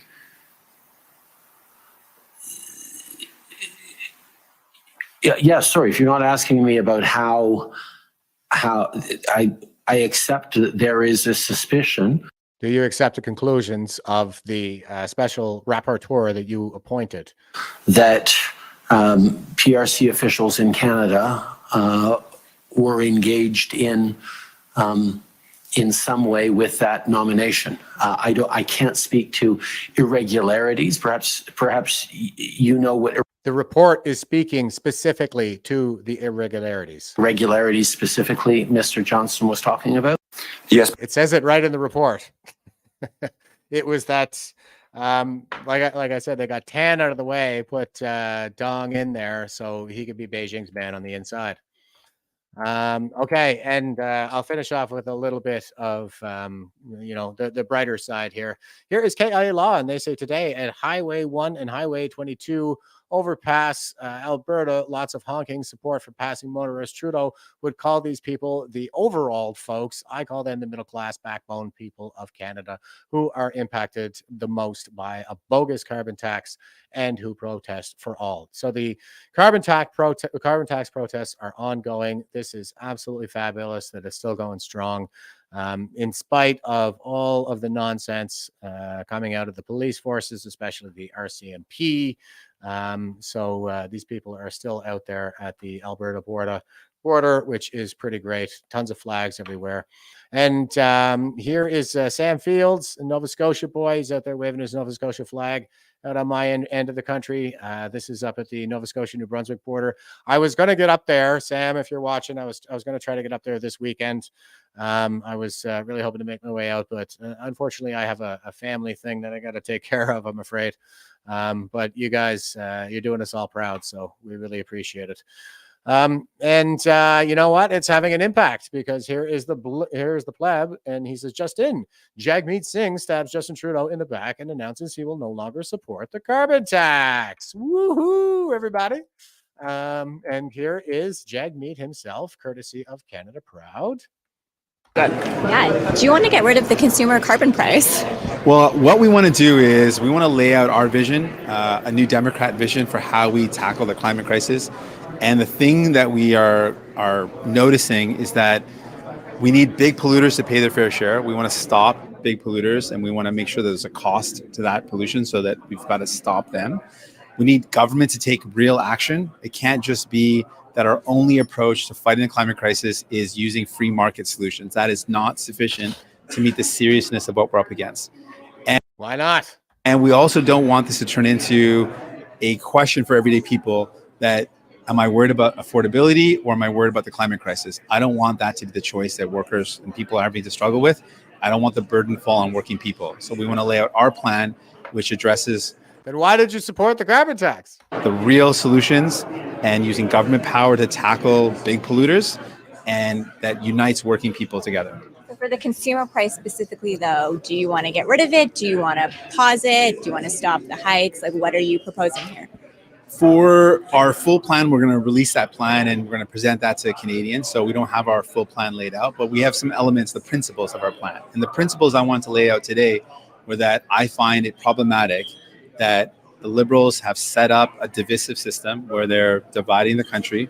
Some people got an advantage very cynically. It was pretty obvious that it was for votes in the Atlantic region. And that's the wrong approach to fighting the climate crisis. It shouldn't be that certain regions get different treatment than other regions. I think that's wrong.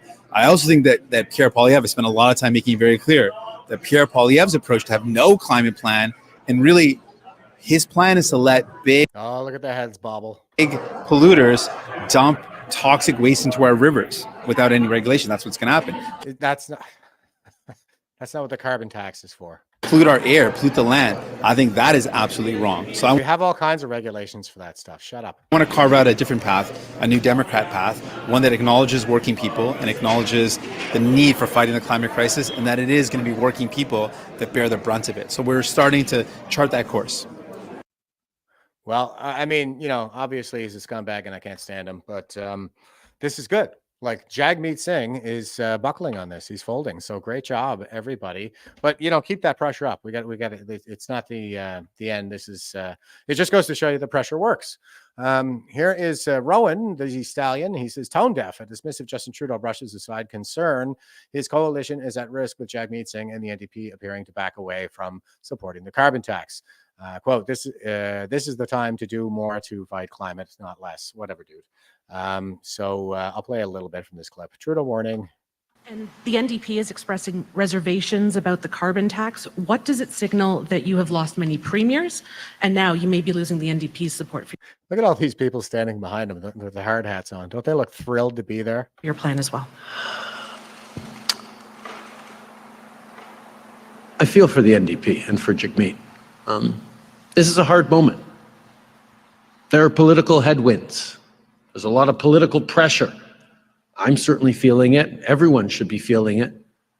By folks out there who are worried about affordability, who are worried about climate change. And I don't know. So Justin Trudeau is standing in his own pee in the shallow end of the pool, and he's pointing at Jagmeet Singh. Okay, and here is the here is some. I thought this was a pretty great picture anyway. Elon Musk is tweeting out a picture of him with Javier Milei. Two great Gen Xers, and that is the real revolution, everybody. The real revolution is generational. It's a matter of displacing these creepy, corrupt boomers like David Vigneault with Gen Xers through natural attrition is how it happens normally. Of course, I'm advocating for some kind of well, just an order in council is all it would take to retire them and get some fresh blood in there in the institutional leadership positions, because when Gen X are leading institutions, it's a bright future. So these guys are teaming up. Joe Rogan, Tucker Carlson, Ron DeSantis, Tulsi Gabbard. Okay, these are the people that are going to fix all this stuff. Big mess to clean up, but it does look like it's starting to happen already. Okay. I mean, not already. It's 2024. It was originally forecasted to happen between 2026 and 2030.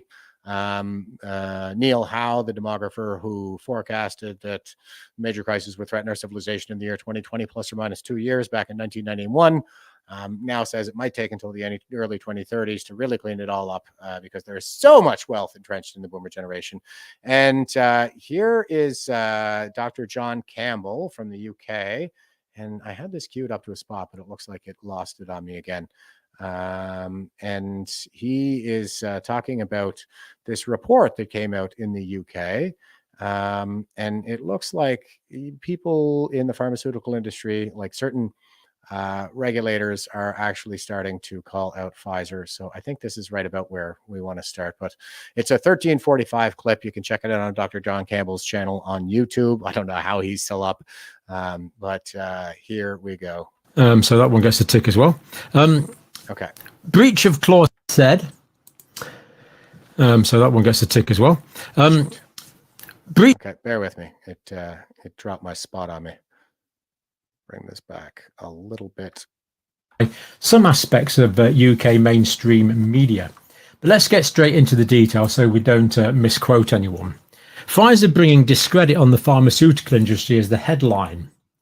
Now, the panel, and we'll talk about the panel in a minute, ruled a breach of the following clauses of the 2019 code.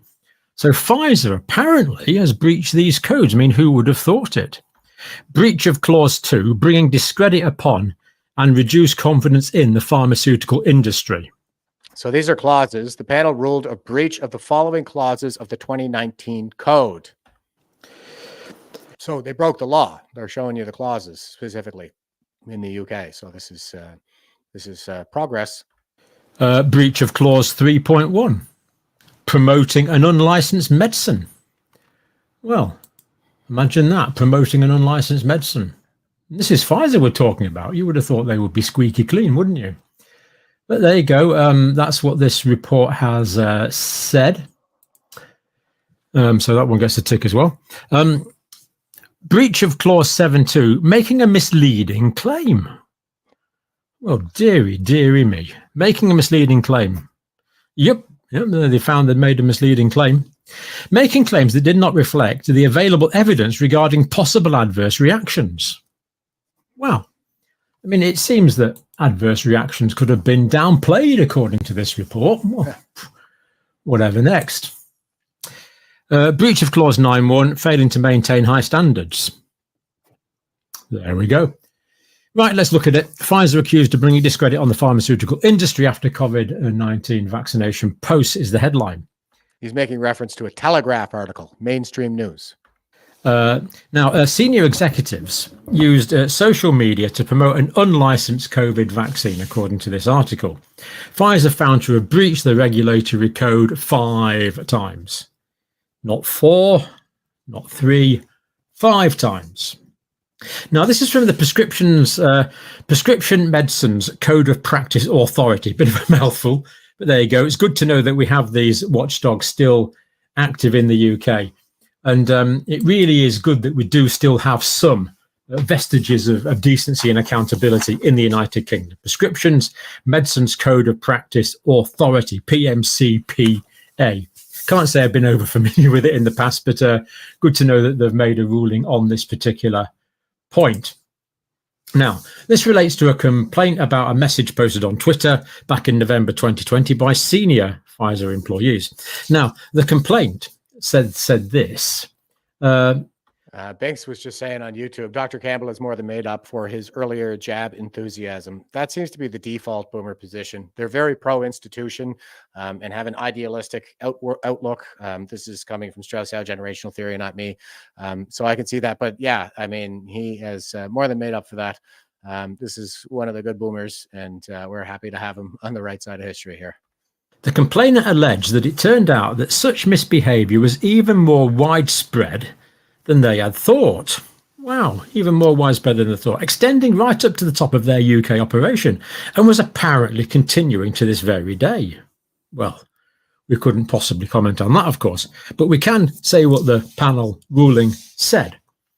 The panel noted Pfizer's submission. Sorry, this is still from the newspaper. The panel noted Pfizer's submission that on further investigation into this complaint, 4 of the Pfizer UK colleagues, including another senior colleague in the UK organisation, had retweeted the same post. But let's get on to the detail. Now, this is from this actual report itself. Perfectly readable, perfectly understandable. You can read it all in about half an hour. Pretty straightforward report, really. Just check it out for yourself. I'll put the link in, as always, of course.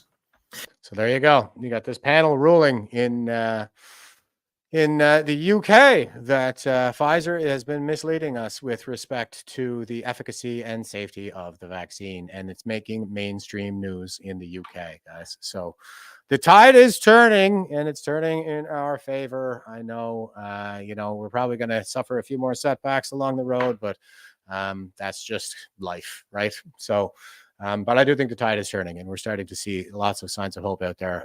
Plenty of people are getting into lots of trouble finally.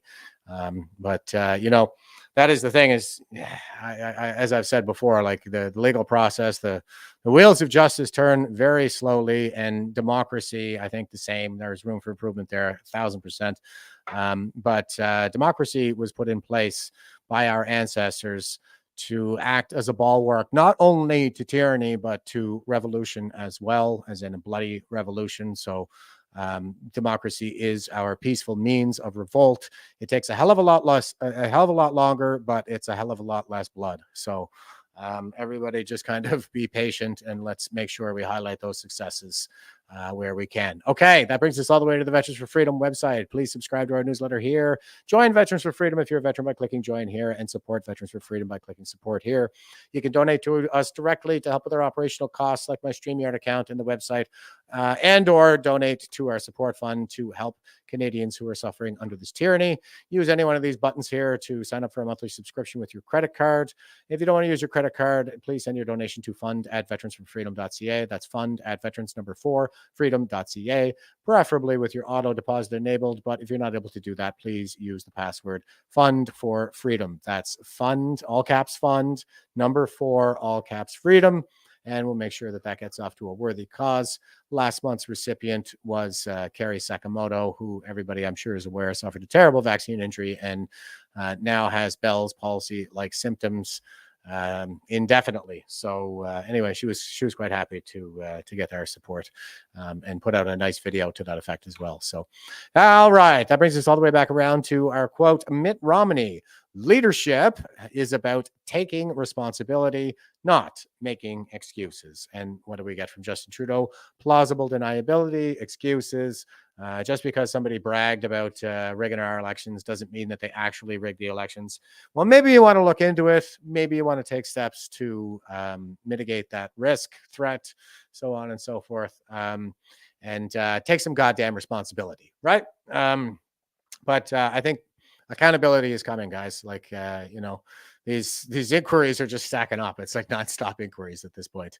And even some of the more odious laws are still in place, but the carbon tax looks like they're in a lot of trouble with that now too. So we're taking our power back, right? We're getting that momentum turned in our favor, and it's just a matter of time. So, okay, guys, that does it for me for this evening. Thanks everybody for tuning in. And Colleen was just saying, Jeff, thank you so much for all this information. It's so hard to keep up with all of it.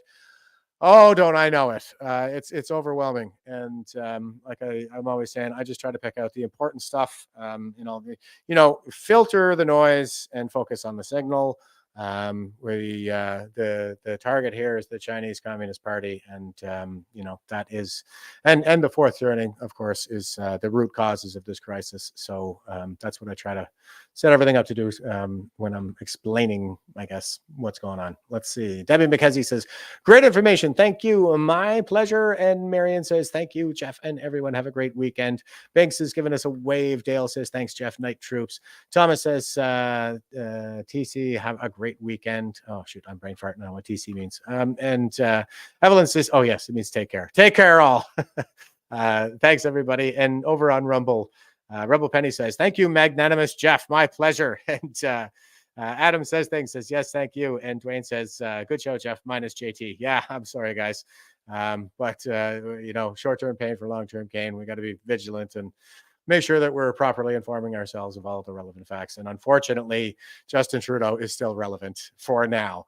But until next time, stay frosty and stay safe. Won't you help to sing these songs of freedom? It's all I ever have. Redemption songs.